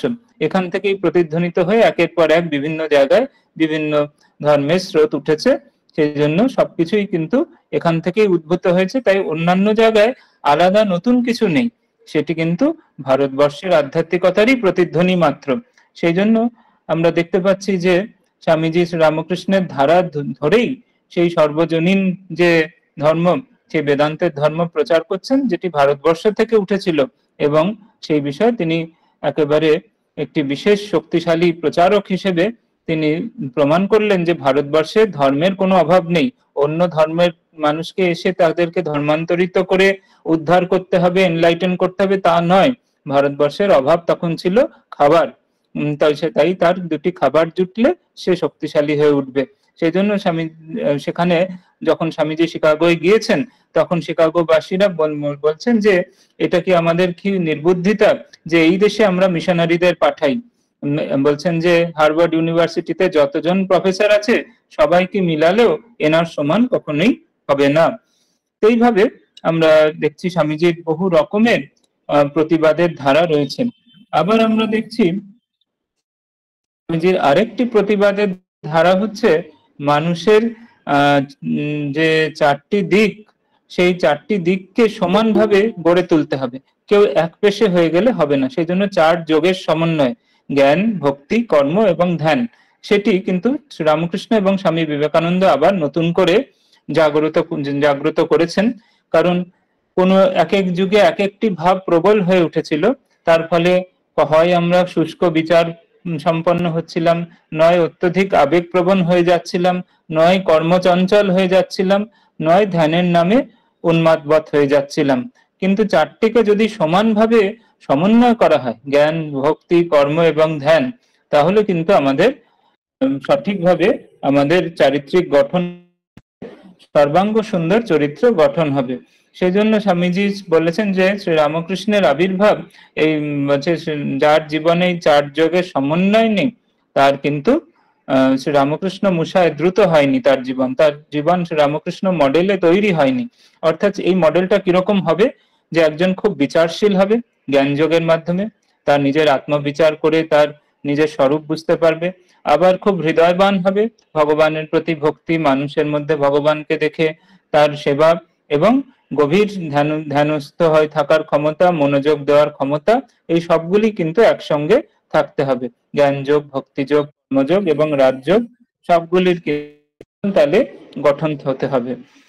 আবার আমরা দেখতে পাচ্ছি যে স্বামীজির আরেকটি প্রতিবাদের ধারা হচ্ছে তখন ভারত পরাধীন ভারতবর্ষ, সেখানে সর্বপ্রকারে ভাবা হচ্ছে যে আমরা বেশ আছি। বেশ কয়েকজন উন্নত চিন্তাবিদ তখনকার দিনে, যাদের আমরা এখনো অনেক উন্নত বলে মনে করি, তারাও কিন্তু অনেকে ভেবেছিলেন যে আমরা বেশ আছি, ইংরেজ শাসনের আন্ডারে আমরা খুব ভালো আছি। এবং সেই জন্য কিন্তু স্বামীজির অনুপ্রেরণায় কিন্তু ধীরে ধীরে আমরা দেখব যে তার শরীর ত্যাগের পরেই এবং তার জীবদ্দশাতেও, তার স্থূল শরীর থাকতেও অনেকে কিন্তু তার থেকে অনুপ্রেরণা পাচ্ছেন। হেমচন্দ্র ঘোষ থেকে শুরু করে অনেকেই, বাঘাযতীন, হেমচন্দ্র ঘোষ, সকলে কিন্তু সেখান থেকে একটি অনুপ্রেরণা পেয়ে ভারত যে ব্রিটিশ শাসনে সুরক্ষিত নয়, তাকে যে নিজের রাজনৈতিক স্বাধীনতা অর্জন করতে হবে, সেই বিষয় কিন্তু স্বামীজি একেবারে তখন থেকেই কিন্তু প্রবলভাবে চেষ্টা করছেন। এবং তারপরে স্বামীজি বলছেন যে আগামী 50 বছরের মধ্যেই ভারত স্বাধীন হবে। এবং তারপরে 1905 সালে বঙ্গভঙ্গ আন্দোলন, এবং তারপরে আমরা দেখি ভগিনী নিবেদিতার সান্নিধ্যে বহু সশস্ত্র বিপ্লবীরা তখন কাজ অনুপ্রেরণা পাচ্ছেন, এবং চারিদিকে একটা দেশমাতৃকার এবং জগন্মাতৃকার একটা ঐক্য সাধন করে সকলে যেন মায়ের জন্য বলি প্রদত্ত, স্বামীজি যে বলে গেছেন সব মায়ের জন্য বলি প্রদত্ত প্রত্যেক ভারতবাসী, সেইভাবে জীবন বলি দিতে লাগলো সব যুবক যুবতীরা দেশের স্বাধীনতার জন্য। সেজন্য স্বামীজি সেখানেও প্রতিবাদী যে না, শুধুমাত্র ভারত ব্রিটিশদের পদানত হয়ে থাকলেই হবে না, সেখানে আমাদের স্বাধীন হতে হবে, সর্বতোভাবে স্বাধীন হতে হবে, বিশ্ব বিজয়ী হতে হবে, এরকম একটি ধারা। সেই জন্য আবার আরেকদিকে স্বামীজির যেই 4 যোগের সমন্বয়ের কথা হচ্ছিল, সেখানে আরেকটি সমন্বয়ের কথাও স্বামীজি বলছেন যে শারীরিক শক্তি, মানসিক শক্তি, বৌদ্ধিক শক্তি এবং আধ্যাত্মিক শক্তি, অর্থাৎ বাহুবল, বুদ্ধিবল এবং আত্মবল, 3টি বলের সমান চর্চা। স্বামীজির সেখানেও একটি প্রতিবাদ। অনেকেই তখন চেষ্টা করছেন শুধুমাত্র আত্মবল বা আধ্যাত্মিক শক্তির জাগরণ, কিন্তু স্বামীজি কিন্তু সেরকম বলছেন না। স্বামীজি বলছেন যে আগে শারীরিক শক্তিও অর্জন করতে হবে, তারপরে বুদ্ধিবল, তার সাথে আত্মবল বা আধ্যাত্মিক শক্তি থাকতে হবে। কারণ স্বামীজি বলছেন I know where the shoe pinches, সেই জন্য বলছেন you will be able to understand Gita with a little more strength in your biceps. নিজের শরীরে আরো বেশি শক্তি থাকলে তবেই গীতা বা উপনিষদ বা বেদান্তের কথা ঠিক ঠিক বোঝা যাবে এবং নিজের জীবনে পালন করা যাবে। সেজন্য স্বামীজির প্রতিবাদ এক পেশে শুধু আধ্যাত্মিক চর্চার বিরুদ্ধেও। সেখানে বলছেন যে সেখানে শারীরিক বিকাশ, বৌদ্ধিক বিকাশ এবং আধ্যাত্মিক বিকাশ সব একসাথে হবে। আরেকটি অদ্ভুত চিঠি আমরা অনেক জায়গায় স্বামীজি আরেকটি প্রতিবাদী চিন্তা আমরা যেটি পাই, যে সবাই যে একসাথে প্রথমে খুব আধ্যাত্মিক হয়ে যাবে তা নয়। প্রত্যেক মানুষ বিভিন্ন স্তরে রয়েছে, তাকে ধীরে ধীরে তাকে জীবন সংগ্রামে নিজের পায়ে দাঁড়াতে সাহায্য করতে হবে, তাকে নিজের এনজয়মেন্টের সুযোগ দিতে হবে, তাকে ভোগ করার ক্ষমতা দিতে হবে, তারপরে স্বাভাবিকভাবেই তাদের সত্ত্বগুণের বিকাশ হবে। তাই জন্য তমগুণ থেকে রজগুণে উঠতে হবে, তারপরে স্বাভাবিকভাবে সত্ত্বগুণে উঠতে হবে। সেই বিষয়ে যে প্রবৃত্তি মার্গ এবং নিবৃত্তি মার্গ বৈদিক যুগে ছিল, যেখানে সন্ন্যাসী যারা তাদের সম্পূর্ণরূপে নিবৃত্তি মার্গ, সব রকম ভোগ সুখ ত্যাগ করে তারা ঈশ্বর লাভের চেষ্টা করবেন, আর গৃহস্থ মানুষ যিনি, তিনি ধাপে ধাপে আগে কিছু নিজের সাফল্য অর্জন করতে হবে, সামাজিক প্রতিষ্ঠা অর্জন করতে হবে, কিছু সুখ ভোগ করতে হবে, সেটি করে তারপরে যখন সে বিতৃষ্ণা আসবে বা সেখান থেকে স্বাভাবিকভাবেই যে ধর্ম অর্থ কামের পরে মোক্ষের দিকে তার মন যাবে, এই চতুর্বর্গের যে ভারতীয় সাধনা, সেটি বৌদ্ধ যুগের পর থেকে প্রায় লুপ্তই হয়ে গিয়েছিল। কিন্তু স্বামীজি বলছেন যে শ্রীকৃষ্ণের পরে একেবারে শ্রী রামকৃষ্ণে এসে আবার আমরা সেটি দেখতে পাই, যে ঠাকুরও বলছেন খালি পেটে ধর্ম হয় না, অর্থাৎ মানুষকে খেতে পেতে দিতে হবে, নিজের আগে আর্থিক সংস্থান করতে দিতে হবে। সেই জন্য স্বামীজি বলছেন যে সেই বিষয়েও কিন্তু আমাদের চেষ্টা করতে হবে। শুধুমাত্র সকলকে অতি উচ্চ আধ্যাত্মিক কথা শুনিয়ে ছেড়ে দিলে চলবে না, তাকে নিজের জীবন সংগ্রামে কি করে দাঁড়াতে হয় সেই জন্যও চেষ্টা করতে হবে। সেই জন্য স্বামীজির পদাঙ্ক অনুসরণ করে আজও রামকৃষ্ণ সংঘে এই দুটি ধারাই সমানভাবে রয়েছে। একদিকে যেরকম স্কুল, কলেজ, হসপিটাল, ইউনিভার্সিটি এবং নানা রকম শিক্ষামূলক চেষ্টা রয়েছে যাতে মানুষ নিজের পায়ে দাঁড়াতে পারে, সুস্থ স্বাভাবিক ভাবে সে একটি ভালো নাগরিক হতে পারে, নিজের অর্থ সংস্থান করতে পারে, নিজের পরিবার প্রতিপালন করতে পারে, নিজের এনজয়মেন্ট করতে পারে। তারপরে আরেকদিকে রয়েছে আধ্যাত্মিক বিকাশের যে ধারা, সেই জন্য একদিকে আধ্যাত্মিক বিকাশ আর একদিকে জাগতিক বিকাশ, মেটেরিয়াল প্রসপেরিটি এবং স্পিরিচুয়াল প্রসপেরিটি, দুটি নিয়েই রামকৃষ্ণ মিশনের যে সেবা প্রকল্প স্বামীজি চালু করেছিলেন দুটিই রয়েছে।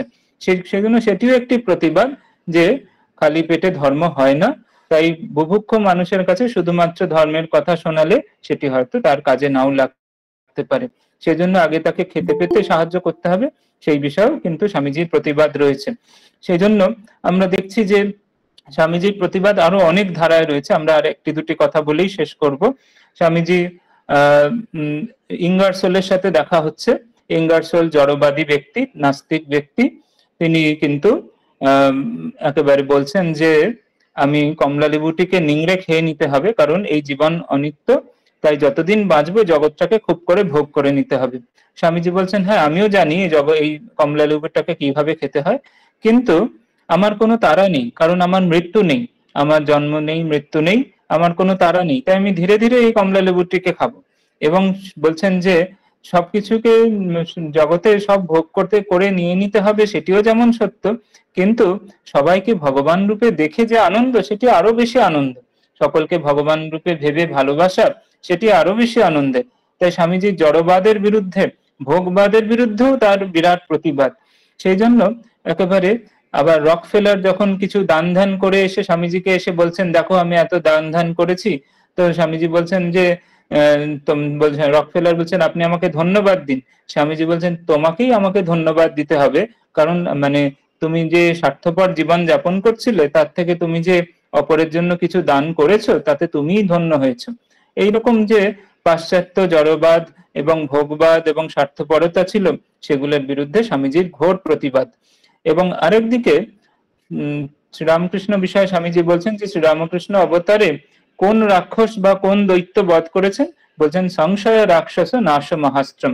এই যে আধ্যাত্মিক বিষয়ে যে সংশয় রয়েছে সেটিকে শ্রীরামকৃষ্ণ বিবেকানন্দ তারা বধ করে গেছেন। যে আমাদের যে অবিশ্বাস যে ভগবান আছেন কি, ভগবানের কি রূপ আছে, ভগবানকে কি দেখা যায়, ভগবানকে কি উপলব্ধি করা যায়, এই সবের বিরুদ্ধে স্বামীজির ঘোর প্রতিবাদ।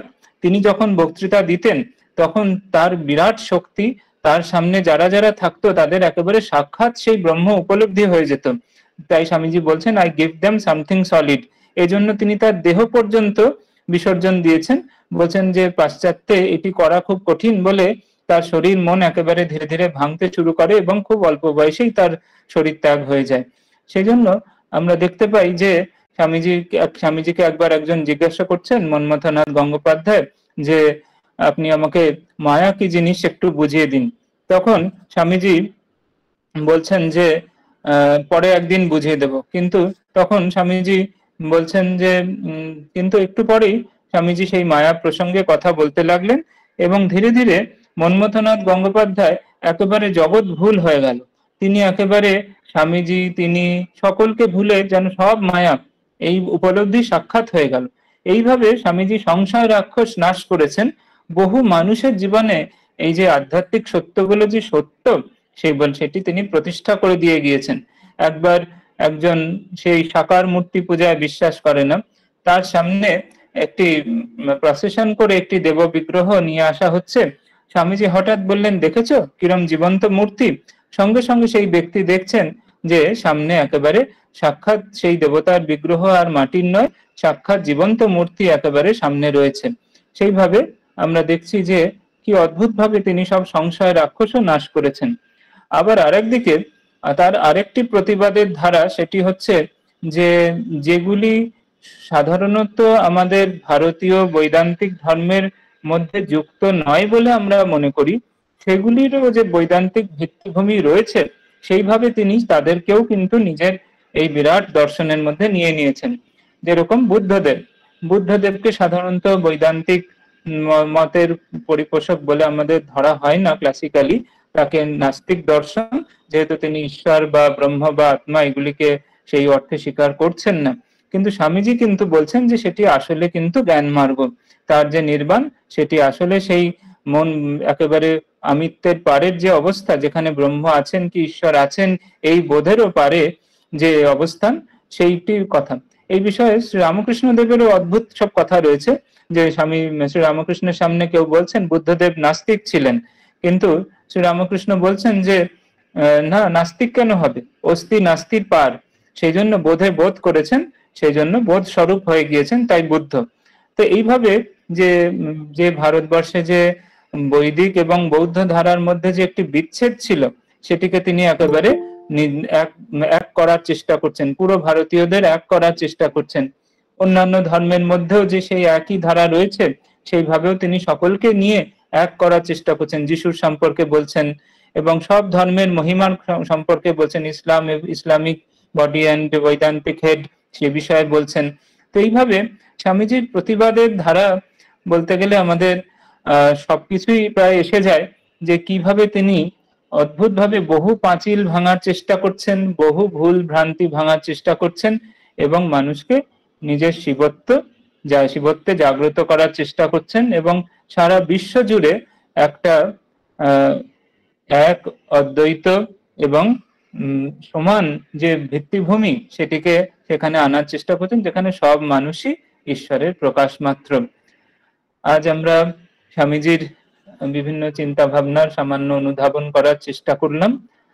স্বামীজির চরণে প্রার্থনা যে তিনি যে সব ভুল ভ্রান্তির বিরুদ্ধে প্রতিবাদ করেছেন, সেই ভুল যেন আমাদের দূর হয়ে যায়, এবং আমরা যেন খুব শীঘ্রই তার দেখানো পথে এগিয়ে একটি সুস্থ সুন্দর সমাজ গঠন করতে পারি, সারা বিশ্ব যেন সেই বিষয়ে আনন্দিত হতে পারে। ওম শান্তি শান্তি শান্তি। হরি ওম তৎসৎ। শ্রী রামকৃষ্ণার্পণমস্তু। মহারাজকে প্রণাম জানাই। আমরা তার মহামূল্যবান বক্তব্য শুনলাম। আমাদের হাতে আর সময় খুব বেশি নেই, তাই আমরা চলে যাচ্ছি আমাদের পরবর্তী পর্ব, প্রশ্নোত্তর পর্বে। আপনারা আপনাদের প্রশ্নগুলি চ্যাট বক্সে লিখতে পারেন, বা একজন একজন করে প্রশ্ন করতে পারেন, অথবা হ্যান্ড রেজ করতে পারেন। একজন প্রশ্ন করেছেন। হ্যাঁ মহারাজ, ওই যে বললেন মুখে কেবল সত্যগুণ অথচ অন্তরে তমগুণ, আর একবার বলবেন। আচ্ছা, এখানে অনেক সময় আমরা মানে আমাদের মনের যে তিনটি অবস্থান, সত্য, রজ এবং তম।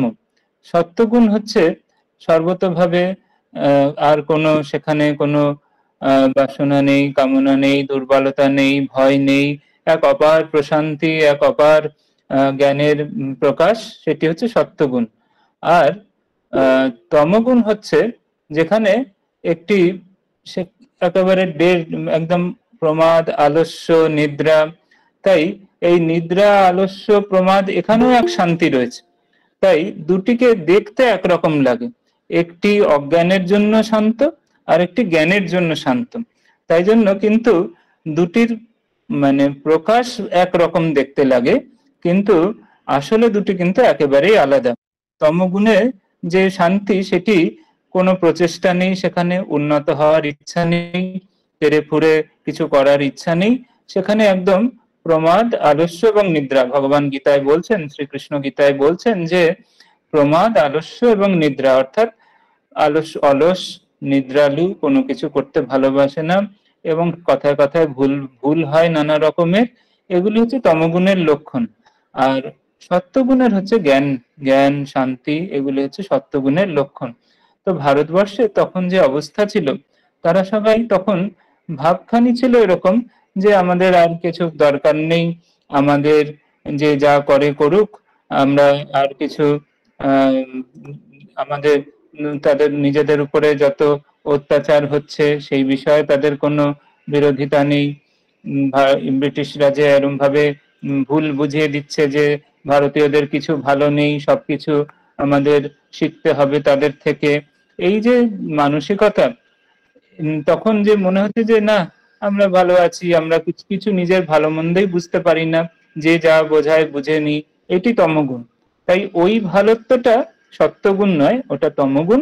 আসল ভালোত্ব হলে কিন্তু এরকম হবে না।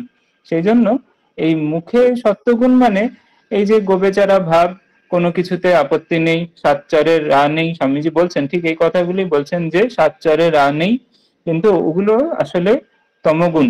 অর্থাৎ কেউ যদি ভাবে যে কি ভালো, সাতচরের রা নেই, সবকিছু মেনে নিচ্ছে, কি সুন্দর, কিন্তু আসলে কি সে সত্যি ভালো? আসলে তার কোনো শক্তিই নেই প্রতিবাদ করার বা প্রত্যাঘাত করার। সেই জন্য সে ব্রিটিশরা যা বোঝাচ্ছে, ব্রিটিশরা বোঝাচ্ছে যে তোমাদের সব খারাপ। স্বামীজি বলছেন ইংরেজি যে শিক্ষা পদ্ধতি, তাতে প্রথম থেকেই শেখানো হচ্ছে তুমি ভুল, তোমার পিতা ভুল, তোমার পিতামহ ভুল, ভারতীয় সবকিছু ভুল, ভারতবর্ষ দরিদ্র দেশ বাসস্থান, ভারতবর্ষ কুসংস্কারে পূর্ণ, ভারতের কোনো বিজ্ঞানের চর্চা নেই, জ্ঞানের চর্চা নেই। তো এইভাবে বলছে আর আমরা মেনে নিচ্ছি, আর এই মেনে নেওয়াটাকে আমরা ভাবছি যে আমরা কি ভালো মানুষ, আমরা কত শান্ত প্রকৃতির। কিন্তু স্বামীজি বলছেন যে ওটি সত্যগুণ নয়, ওটি ঘোর তমগুণ। কোনো জ্ঞানের বিকাশ নেই, কোনো তমগুণ, আলস্য, এবং সেজন্য স্বামীজি বলছেন যে সেই রকম হলে চলবে না। সত্যিকারের বরং তার থেকে তেজস্বী হয়ে আগে প্রতিবাদ করতে হবে যে না, ভারতবর্ষে অনেক কিছু ভালো রয়েছে, আমি সেই জন্য গৌরবান্বিত, এবং দরকার হলে আমি কিছু অন্যের থেকে শিখতে পারি, কিন্তু এই নয় যে আমি একেবারে দিনহীন এবং সব বিষয়ে আমাকে অন্যের কাছে ভিক্ষা করতে হবে, এরকম নয়। তাই এই যে প্রথম যে শক্তির বিকাশ তম থেকে রজ, রজত থেকে আবার স্বাভাবিকভাবে সেই প্রশান্তি এসে যাবে। আমি জানি না বোঝাতে পারলাম কিনা, তো খুব সংক্ষেপে বললে এরকম। হ্যাঁ, নমস্কার স্বামীজি, আমি হ্যাঁ। নিবেদিতা মুখার্জি বলছি। আপনি বললেন না মানে বুদ্ধের নাম কেন বুদ্ধ হয়েছিল, একটু বলবেন? ওটা ভালো করে বুঝলাম। হ্যাঁ, মানে ঠাকুর শ্রীরামকৃষ্ণদেব কথামৃতে বলছেন যে তিনি বোধে বোধ করেছেন, অর্থাৎ বোধ স্বরূপ হয়েছেন। মানে কিরকম, ধরা যাক প্রথম আমাদের যদি ঈশ্বর দর্শন হচ্ছে, যখন যদি কেউ সাকার ভাবে দর্শন করেন, তাহলে এরকম মনে হতে পারে যে তিনি ভগবান, আমি ভক্ত, আমি তার দর্শন লাভ করছি। কিন্তু আরো এগিয়ে গিয়ে যখন অদ্বৈত অনুভূতি হয়, তখন ভক্ত আর ভগবান এই দুই বোধ আর পৃথক বোধ বা ভেদ বুদ্ধি থাকে না। তখন ভক্ত ভগবান মিশে গিয়ে একেবারে দুজনেই সেই চৈতন্যের সত্তা বলেই মনে হয়। তখন নিজেকে বোধের সাথে এক করে দেওয়া হয়, তখন আমি আর বোদ্ধা এই বোধটা থাকে না, আমি বোধ স্বরূপ হয়ে গেলাম। যেরকম ধরুন একটি সমুদ্র রয়েছে, সেই সমুদ্রের একটি তরঙ্গ, যদি আমরা নিজেদেরকে এক একটি তরঙ্গ ভাবি, তাহলে আমরা ভাবি যে আমি তরঙ্গ আর ভগবান সমুদ্র। তাহলে তরঙ্গ আর সমুদ্র কখনোই এক নয়। কিন্তু যখন সেই তরঙ্গ যদি ভাবে আমি জল এবং সমুদ্রটাও জল, জলের দিক থেকে দেখতে গেলে সেই তরঙ্গ আর সমুদ্র একই। অর্থাৎ সেটি তখন জলের দৃষ্টিতে, বোধের দৃষ্টিতে, চৈতন্যের দৃষ্টিতে আমি আর ঈশ্বর এক। তাই সেই দৃষ্টিতে বুদ্ধদেব সেই ঈশ্বরের সাথে এক হয়ে রয়েছেন। তাই তিনি আর পৃথক ভাবে আমি ভক্ত, তিনি ভগবান, আমি তরঙ্গ, তিনি সমুদ্র, এই বোধে নেই। তার থেকে আরো এগিয়ে গিয়ে আমি জল, সমুদ্র জল, এবং এই বোধে চলে এসেছেন। তার ফলে তার ক্ষেত্রে আর আলাদা করে ঈশ্বর বা ভক্ত ভগবান বা ব্রহ্ম আছেন আমি বলছি, এই পৃথক আমিত্বটা নেই, তরঙ্গের আমিত্বটা নেই। জলের জলত্বের সাথে তিনি সমুদ্রের তরঙ্গের জলত্বের সাথে সমুদ্রের জলত্ব এক, ওই জলের দিক থেকে তিনি একেবারে একাকার হয়ে গেছেন। তাই যখন মানুষের আর দেহাত্ম বুদ্ধি থাকে না, যে আমি দেহ মন বুদ্ধি, এই বোধ যখন থাকে না, যখন সে নিজের ভিতরে যে চৈতন্য আছে সেই চৈতন্যের সাথে এক হয়ে যায়, তখন সে বোধে বোধ করে বোধ স্বরূপ হয়ে যায়। অর্থাৎ সে আর দ্রষ্টা নয়, সে একেবারে বোধ স্বরূপ হয়ে গেছে। সেই যে জিনিসটা দেখছিল সেটার সাথে একাকার হয়ে গেছে, সেটি আর সগুণ সাকার ঈশ্বর রূপে নেই, সেটি একেবারে চৈতন্য স্বরূপ ব্রহ্ম হয়ে গেছে। সেই ব্রহ্মের সাথে সেই জীবের আমিত্ব মিশে গেছে। সেই জন্য সেই অবস্থাটি হচ্ছে বুদ্ধের অবস্থা। সেটি শ্রীরামকৃষ্ণদেব বলছেন যে মানে বোধে বোধ করেছেন। বোঝাতে পারলাম কি? হ্যাঁ হ্যাঁ, কিছুটা বুঝেছি, অতটা তো মানে অনেকটাই বুঝেছি। হ্যাঁ হ্যাঁ, প্রণাম আপনাকে। স্বামীজিকে কি আমাদের স্বাধীনতা সংগ্রামের উদ্গাতা বা উনি বীজ বপন করে গেছেন? আমরা দেখতে পাই যে নেতাজি সুভাষচন্দ্র বোস, ঋষি অরবিন্দ এনরা ওনাকে ফলো করেছেন বা ওনার থেকে উজ্জীবিত হয়েছেন। সুতরাং ওনাকে কি বলা যায় যে স্বাধীনতা সংগ্রামের বীজ উনি বপন করে গেছেন মূলত? এ ব্যাপারে আপনি কি মতামত? না, সে তো অবশ্যই, সেই বিষয়ে কোনো সন্দেহ নেই। স্বামীজি প্রথম ভারতবাসী যিনি ভারতীয়ত্বে গৌরব বোধ করেছেন এবং গৌরবে গৌরবান্বিত হয়ে বিদেশের মাটিতে গিয়ে, সেই সময় পরাধীন ভারতবর্ষ, সেখানে গিয়ে তিনি একেবারে সারা বিদেশে দাপিয়ে বেরিয়েছেন, তাদের মুখের উপর তাদের দোষ বলে আসতে পেরেছেন এবং সেখানে গিয়ে বলতে পেরেছেন যে ভারতবর্ষ এমন একটি দেশ যেখান থেকে বাকি সব ধর্ম এবং বাকি সবকিছুর উৎস, সবকিছু সব একেবারে উৎসভূমি। এবং সেইভাবে তিনি প্রথম ভারতের একটা পৌরুষের প্রকাশ, একটি শক্তির প্রকাশ, যেটি বিদেশিদের কাছে মাথা নত করছে না এবং বিদেশিদের মুখের সামনে বিদেশিদের দোষ ধরিয়ে দিয়ে আসতে পারছে। স্বামীজি বেলুড় মঠে রয়েছেন, স্বামীজির পাশ্চাত্য শ্বেতাঙ্গ শিষ্য যে গুডউইন রয়েছেন, স্বামীজি কোথাও যাবেন তাড়াতাড়ি করছেন, জুতো পরছেন, যে গুডউইন পায়ের কাছে বসে তার জুতোর ফিতে বেঁধে দিচ্ছেন। যে সময় ব্রিটিশরা পদাঘাতে ভারতীয়দের একেবারে আঘাত করতো, সেই সময় একজন শ্বেতাঙ্গ ব্যক্তি স্বামীজির চরণ প্রান্তে বসে তার জুতোর ফিতে বেঁধে দিচ্ছে।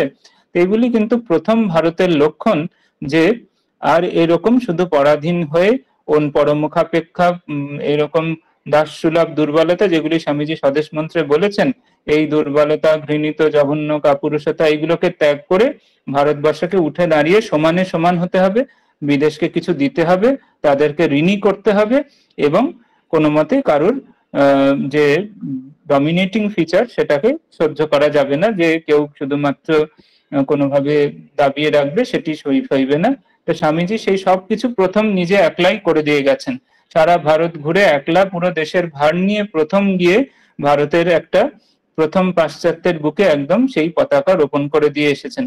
অবশ্যই সেই জন্যই আমরা দেখি বেশিরভাগ স্বাধীনতা সংগ্রামী প্রায় সবাই স্বামীজির বই পড়তেন, শ্রীমদ্ ভগবদ গীতা পড়তেন এবং তারা কিন্তু স্বামীজিকে একেবারে প্রাণে প্রাণে তাদের আদর্শ হিসেবে গ্রহণ করে এই স্বাধীনতা সংগ্রামে নেমে পড়েছেন। প্রায় প্রত্যেক স্বাধীনতা সংগ্রামী স্বামীজির কাছে তাদের ঋণ স্বীকার করেছেন এবং অবশ্যই সেই বিষয়ে কোনো সন্দেহ নেই যে প্রথম ইংরেজদের বিরুদ্ধে প্রতিবাদ সেটি কিন্তু স্বামীজি একভাবে করেছেন। কারণ বাকিরা তখন যারা ছিলেন ব্রাহ্ম সমাজে বা যারা ছিলেন তারা বেশিরভাগ সব পাশ্চাত্য ভাবাপন্ন, তারা কখনোই ভাবছেন না যে ব্রিটিশ সরকারকে উৎখাত করতে হবে, তারা কখনোই ভাবছেন না যে ভারতের অনেক সবকিছু ভালো, ভারতের কোনো মহিমা আছে যেটি বিদেশে গিয়ে প্রচার করা যেতে পারে, তারা কিন্তু সেই রকম ভাবে সেরকম ভাবতে পারছেন না তখন।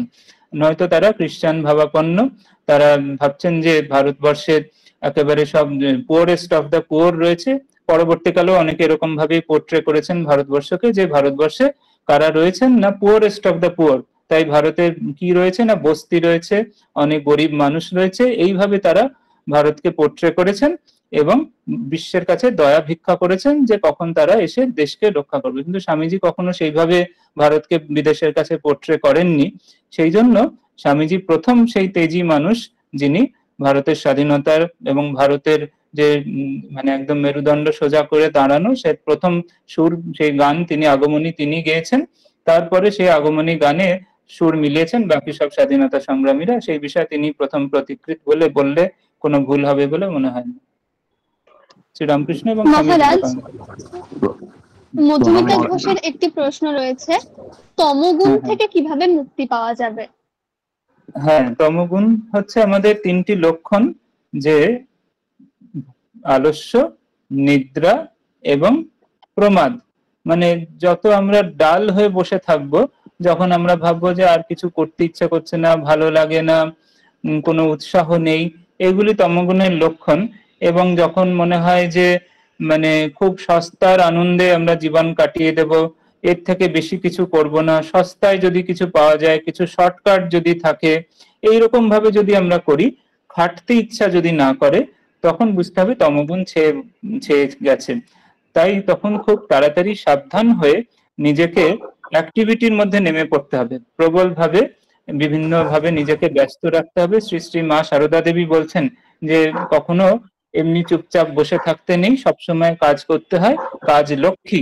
সেই জন্য নিজেকে খুব একটা অ্যাক্টিভ জীবনযাত্রায় যেন থাকি আমরা যেন শুধু আজকের দিনেও কিন্তু অনেক রকম ভাবে তমগুণ ছেয়ে যেতে পারে।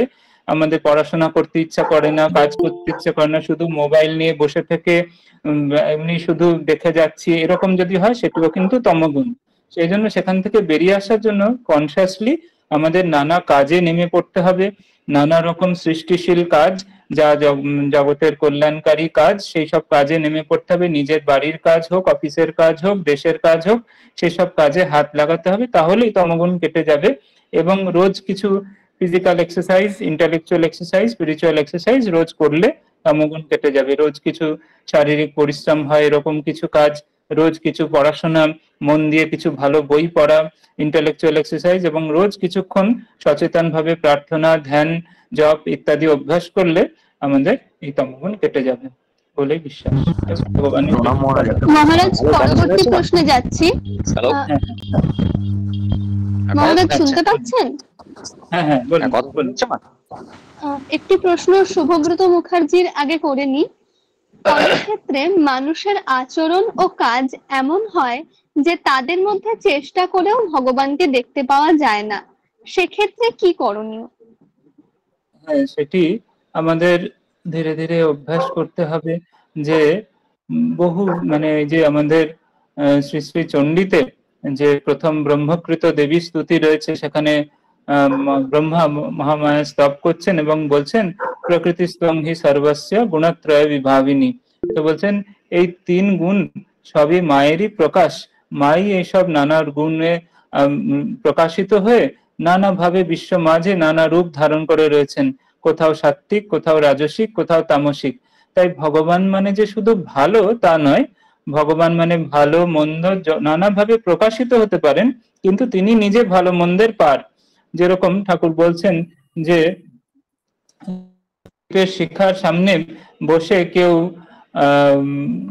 গীতা পড়ছে, আবার কেউ প্রদীপের সামনে বসে চুরির টাকা ভাগ করছে।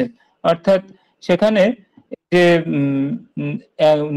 প্রদীপের শিখাটি নির্লিপ্ত, তাই বলছেন আবার বায়ুতে সুগন্ধ দুর্গন্ধ দুরকমই ভেসে যাচ্ছে, বায়ু নির্লিপ্ত।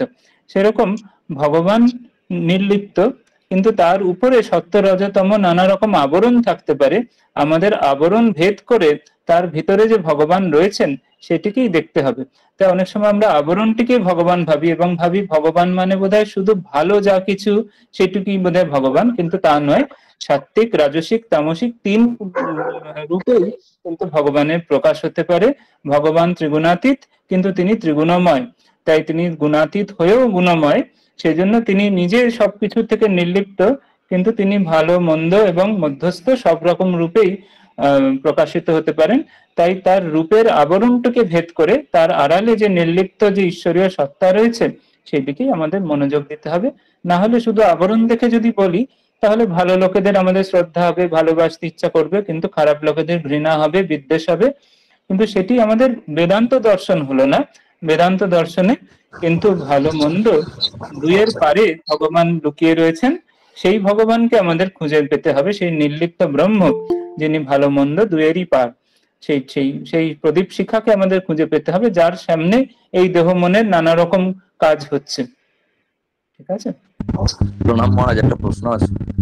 হ্যাঁ, আমরা গৃহস্থ জীবন যারা পালন করছে, ঠিক আছে, এই গৃহস্থ জীবন পালনের ক্ষেত্রে সত্য রজতম এই ত্রিগুণের মধ্যে কি ব্যালেন্স রাখাটা বেশি প্রয়োজনীয়, নাকি সত্য রজতম এই 3 গুণের মধ্যে সাত্ত্বিক গুণটা কি গৃহস্থ জীবনের মধ্যে মানে অভিযোজন করাটা গুরুত্বপূর্ণ? মানে অর্থ আর কামের প্রতি আমাদের ক্রমাগত এই প্রাবল্যটা বেড়ে যাচ্ছে বর্তমান সময়ে। এখন তো আর সেরকম অবস্থা নেই মানুষের, মানে অন্তত শহরে দাঁড়িয়ে এটা বোঝা যায় যে খুব বিবেকানন্দের যে সময়ের কথা বলেছেন, বা স্বাধীনতার পূর্ববর্তী সময় বা স্বাধীনতার পরবর্তী সময় ছাড়িয়ে এখন যে সময়টা এসছে, অন্তত শহরের লোকেরা আমরা যারা আছি ক্রমাগত আমরা ওই কাম এবং সেই কামনা পূরণ করার জন্য অর্থ, এই কন্টিনিউয়াসলি একটা চক্রের মধ্যে হেঁটে চলেছে এবং নীতি নৈতিকতা ছাড়িয়ে এর পর্যায়ে এগিয়ে যাচ্ছি ক্রমাগত। আমাদের কি কোথাও মনে হয় না যে এই জায়গাটা থেকে বেরিয়ে মানে একটু মানে ধর্মীয় জীবনযাপন করে ধর্মের মাধ্যমে অর্থ আর কোথাও একটা মানে এই মানে আমাদের বিশেষ করে আমরা ইয়ং জেনারেশন সব থেকে খুব বাজে জায়গায় পর্যাবসিত, মানে মানে আমি আমার মোটামুটি 30 থেকে 35 এরকম বয়সী যারা আছে। এই যে আপনার মনে হচ্ছে, এ থেকে বোঝা যাচ্ছে যে একটা তম থেকে রজ হয়ে এবারে সত্যের দিকে যাওয়ারও একটা সময় আসছে। তাই হবে, স্বামীজিও তাই বলেছেন যে যাদের জীবনে প্রথমে একটা প্রতিষ্ঠা বা কিছু এনজয়মেন্ট হয়নি, তাদের সেটি হয়ে তারপরে সবাই সত্যগুণেই আসতে হবে, সবাইকে সাত্ত্বিক জীবন, ঈশ্বর কেন্দ্রিক জীবন আসতেই হবে। এবং আরেকটি জিনিস যেটা জীবনের যে মানে তিনটে যে মূল অংশ আছে, মানে অতীত জীবন, বর্তমান জীবন এবং ভবিষ্যৎ জীবন, এই তিনটে অংশে তো মূলভাবে বিভক্ত। এখন অতীত জীবন বা ইয়ং জেনারেশন যারা, তারা মূলত এখনকার দিনে বর্তমান সময় দাঁড়িয়ে সোশ্যাল মিডিয়া অ্যাডিকশন, ইন্টারনেটের প্রতি আসক্তি, এগুলো বাড়ছে এবং সোশ্যাল আইসোলেশনটা প্রতি মুহূর্তে বেড়ে চলেছে। এখন এই সময় দাঁড়িয়ে এই যে আমরা একে অপরের সঙ্গে কথা বলছি না, আমরা একে অপরের সঙ্গে থাকছি না, মোবাইল নিয়ে সবসময় থাকছি, এই যে অবস্থাটা হচ্ছে, এর ফলে আমাদের মধ্যে ডিপ্রেশন, অ্যাংজাইটি এগুলো অটোমেটিক্যালি চলে আসছে। এখন এইগুলো তো মূলত হচ্ছে রজগুণ, মানে মূলত হচ্ছে তমগুণের অংশ। তাহলে এই তমগুণের অংশ যেটা তমগুণ, সেইখান থেকে মূলত আমাদের ধর্মীয় জীবনের দিকে যাত্রা যখন আমরা করতে যাব, তখন বিভিন্ন রকম আমাদের ধর্মীয় পুস্তক পড়াটা যেমন প্রয়োজন, সে তার সঙ্গে সঙ্গে ধর্মীয় শিক্ষাটাকে আহরণ করাও আমাদের সমানভাবে গুরুত্বপূর্ণ। এখন এই ধর্মীয় শিক্ষা আহরণের মধ্যে দিয়ে এবং ধর্মীয় জীবনযাপনের মধ্যে দিয়ে আমাদের জীবনের যে স্পিরিচুয়াল যে ট্রান্সফরমেশনটা, মানে আধ্যাত্মিকগত যে পরিবর্তনটা, সাধারণ মানুষের যে দৃষ্টিভঙ্গি, এই দৃষ্টিভঙ্গি থেকে আধ্যাত্ম দৃষ্টিভঙ্গিতে যে রূপান্তর, এই রূপান্তরটাতে মধ্যে দিয়ে কি আমরা তমগুণ থেকে রজগুণ হয়ে সত্যগুণের দিকে একটা যাত্রার দিকে আমরা কি গমন করতে বা ধাবিত হতে পারি কোনো না কোনো ভাবে, আমাদের বর্তমান সময় বা বর্তমান যে জীবনের যে আঙ্গিক বা প্রেক্ষিত আছে সেই ক্ষেত্রে দাঁড়িয়ে। হ্যাঁ, নিশ্চয়ই এখন আমাদের যথেষ্ট প্রতিষ্ঠা লাভ হয়েছে এবং এখন অবশ্যই, এবং আমাদের যে ভারতীয় ধারা ছিল সেটি কিন্তু প্রথম থেকেই ঈশ্বর কেন্দ্রিক, মানে আমাদের যে প্রথম যে ছাত্র জীবন যেটি যেরকম হওয়া উচিত, হ্যাঁ, যে প্রথম যে স্তরটি ছিল সেটি ব্রহ্মচর্য আশ্রম, গার্হস্থ্য আশ্রম, বানপ্রস্থ এবং সন্ন্যাস, যেরকম একটি ক্রম বিবর্তনের ভাগ ছিল, সেখানেও কিন্তু শুরুতে কিন্তু ঈশ্বর চিন্তা এবং কঠোর জীবনযাপন ছাত্র জীবনে সেটি ছিল। সেটি না থাকলে গার্হস্থ্য জীবনে সরাসরি কোনো ট্রেনিং ছাড়া যদি প্রবেশ করা হয় তাহলে সবসময় কঠিন হবে। সেই জন্য অবশ্যই যারা মানে গৃহস্থ জীবনে আছেন তাদের অবশ্যই দেখতে হবে যে যারা শিশু, যারা কিশোর, তাদেরকে কিন্তু ছাত্র জীবনে একটি খুব শুদ্ধ ঈশ্বর কেন্দ্রিক এবং খুবই কঠোর জীবনযাপনের দিকেই যেন আমাদের অনুপ্রেরণা দিতে হবে। তবেই ঠিক গৃহস্থ জীবন কিরম ভাবে ব্যালেন্স ভাবে করা যায় সেটি বোঝা যাবে। সেই জন্য বাদ দিয়ে শুধু অর্থ কাম হলে হবে না, তাই ধর্মের অনুশাসন অনুযায়ী অর্থ কামের যে যাত্রা সেটি ঠিক মোক্ষের দিকে নিয়ে যাবে।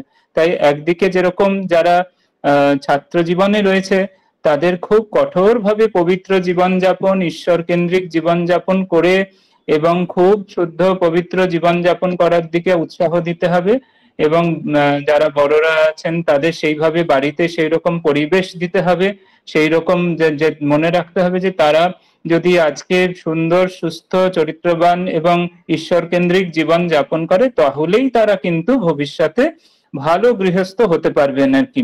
এবং যারা অলরেডি গৃহস্থ আশ্রমে রয়েছেন তাদেরও খুব যে যাই করুক না কেন ঈশ্বর কেন্দ্রিক হতেই হবে। ঠাকুরও বলেছেন যে এক হাতে ভগবানকে ধরে আর এক হাতে সংসার করতে হবে। তাই সকাল সন্ধ্যা সব সময় ভগবানের চিন্তা করতে হবে, মাঝে মাঝেই ভগবানের চিন্তা করতে হবে, তার কাছে প্রার্থনা করতে হবে যাতে তিনি কৃপা করে আমাদের মন প্রাণ পবিত্র করে দেন। সবসময় প্রার্থনা করতে হবে, ভগবানের নাম জপ করতে হবে, এটি অবশ্যই দরকার। তাই একদিকে গৃহস্থ আশ্রমে প্রবেশের আগে অত্যন্ত কঠোরভাবে শুদ্ধ পবিত্র ঈশ্বর কেন্দ্রিক জীবনযাপন করতে হবে, যেটি আমাদের ভারতীয় ধারা, এবং গৃহস্থাশ্রমে প্রবেশ করার পরেও কিন্তু ভগবানকে ভুলে গেলে চলবে না। তাই অর্থ কামের আগে ধর্ম রয়েছে, তাই ধর্মের অনুশাসন অনুযায়ী যে চতুর্বর্গের সাধনা সেটি রয়েছে। তাই সবসময় ঈশ্বর কেন্দ্রিক হতে হবে, আমাদের সবকিছু ঈশ্বর কেন্দ্রিক। আমাদের বিবাহ, স্বামীজি বলছেন তোমার বিবাহ তোমার জীবন ব্যক্তি সুখের জন্য নয়, সেই জন্য সেখানে বিবাহের সময়ও ভগবানকে ধরে যে আমাদের যে অত্যন্ত পবিত্র সংস্কার সেটি রয়েছে। তারপরে সন্তানের জন্মের আগে বাবা মার প্রার্থনা, তাদের তীব্র পবিত্র জীবনযাপন, ঈশ্বর কেন্দ্রিক জীবনযাপন, সেটি অত্যন্ত দরকার। তারপরে সন্তান প্রতিপালনের সময় সন্তানের মধ্যে সাক্ষাৎ ভগবান রয়েছেন। এইভাবে আমাদের যে গৃহস্থ জীবন, সেখানে সবসময় এরকম ভারতীয় ধারা কিরকম ছিল যে সন্তানদের নানা রকম দেবদেবীর নাম দেওয়া হতো, যে গোপাল কি পার্বতী কি উমা কি মানে শিবের কোনো নাম, এইভাবে যেন ভাবা হয় যে সেই দেবতাই যেন আমাদের পুত্র কন্যা রূপে এসেছে, সেইভাবে ডাকতে ডাকতে তাদেরও দেবত্ব জেগে ওঠে। তো অবশ্যই গৃহস্থ জীবন অত্যন্ত ঈশ্বর কেন্দ্রিক না হলে, ঈশ্বর ভগবানকে ভুলে গেলে পদে পদে যন্ত্রণা এবং পদে পদে কঠিন পরিস্থিতি হবে, এবং সেটি করলেই স্বাভাবিকভাবেই আবার একসময় মন এইসব মানে জাগতিক সব বিষয় থেকে আরো ঊর্ধ্বে উঠতে থাকবে। বানপ্রস্থ বা সন্ন্যাসের যে অন্তঃসন্ন্যাস, সেটি অন্তত সকলেরই অধিকার রয়েছে, সকলেই হতে পারবে। তাই অবশ্যই ঈশ্বরকে ভুলে গেলে কখনোই হবে না। তাই ঈশ্বর কেন্দ্রিক হতে হবে আমাদের যে যেই পর্যায়ে আছে, সেটি গৃহস্থাশ্রমের আগেও এবং ছাত্র জীবনেও এবং গৃহস্থাশ্রমেও। তো সেইভাবে আমরা যদি দেখি, সেখানে কিন্তু ঈশ্বরকে ধরেই এগোতে হবে। এবং স্বামীজিও সেইভাবেই বলছেন। স্বামীজি শুধুমাত্র যথেচ্ছাচারের কথা কখনোই বলছেন না, স্বামীজিও সেইভাবেই বলছেন যে সেই রকম সৎ গৃহস্থ। স্বামীজি শরৎচন্দ্র চক্রবর্তীকে একটি খুব সুন্দর কথা বলছেন যে তোরা না মানে তারা সম্পূর্ণরূপে গৃহস্থদের মতো একেবারে ভোগে আত্মহারাও নয়, আপাত দৃষ্টিতে সন্ন্যাসীও নয়, তারা একটা নতুন ধরনের মানুষ, তারা ভক্ত, তারা একটা নতুন ধরনের মানুষ।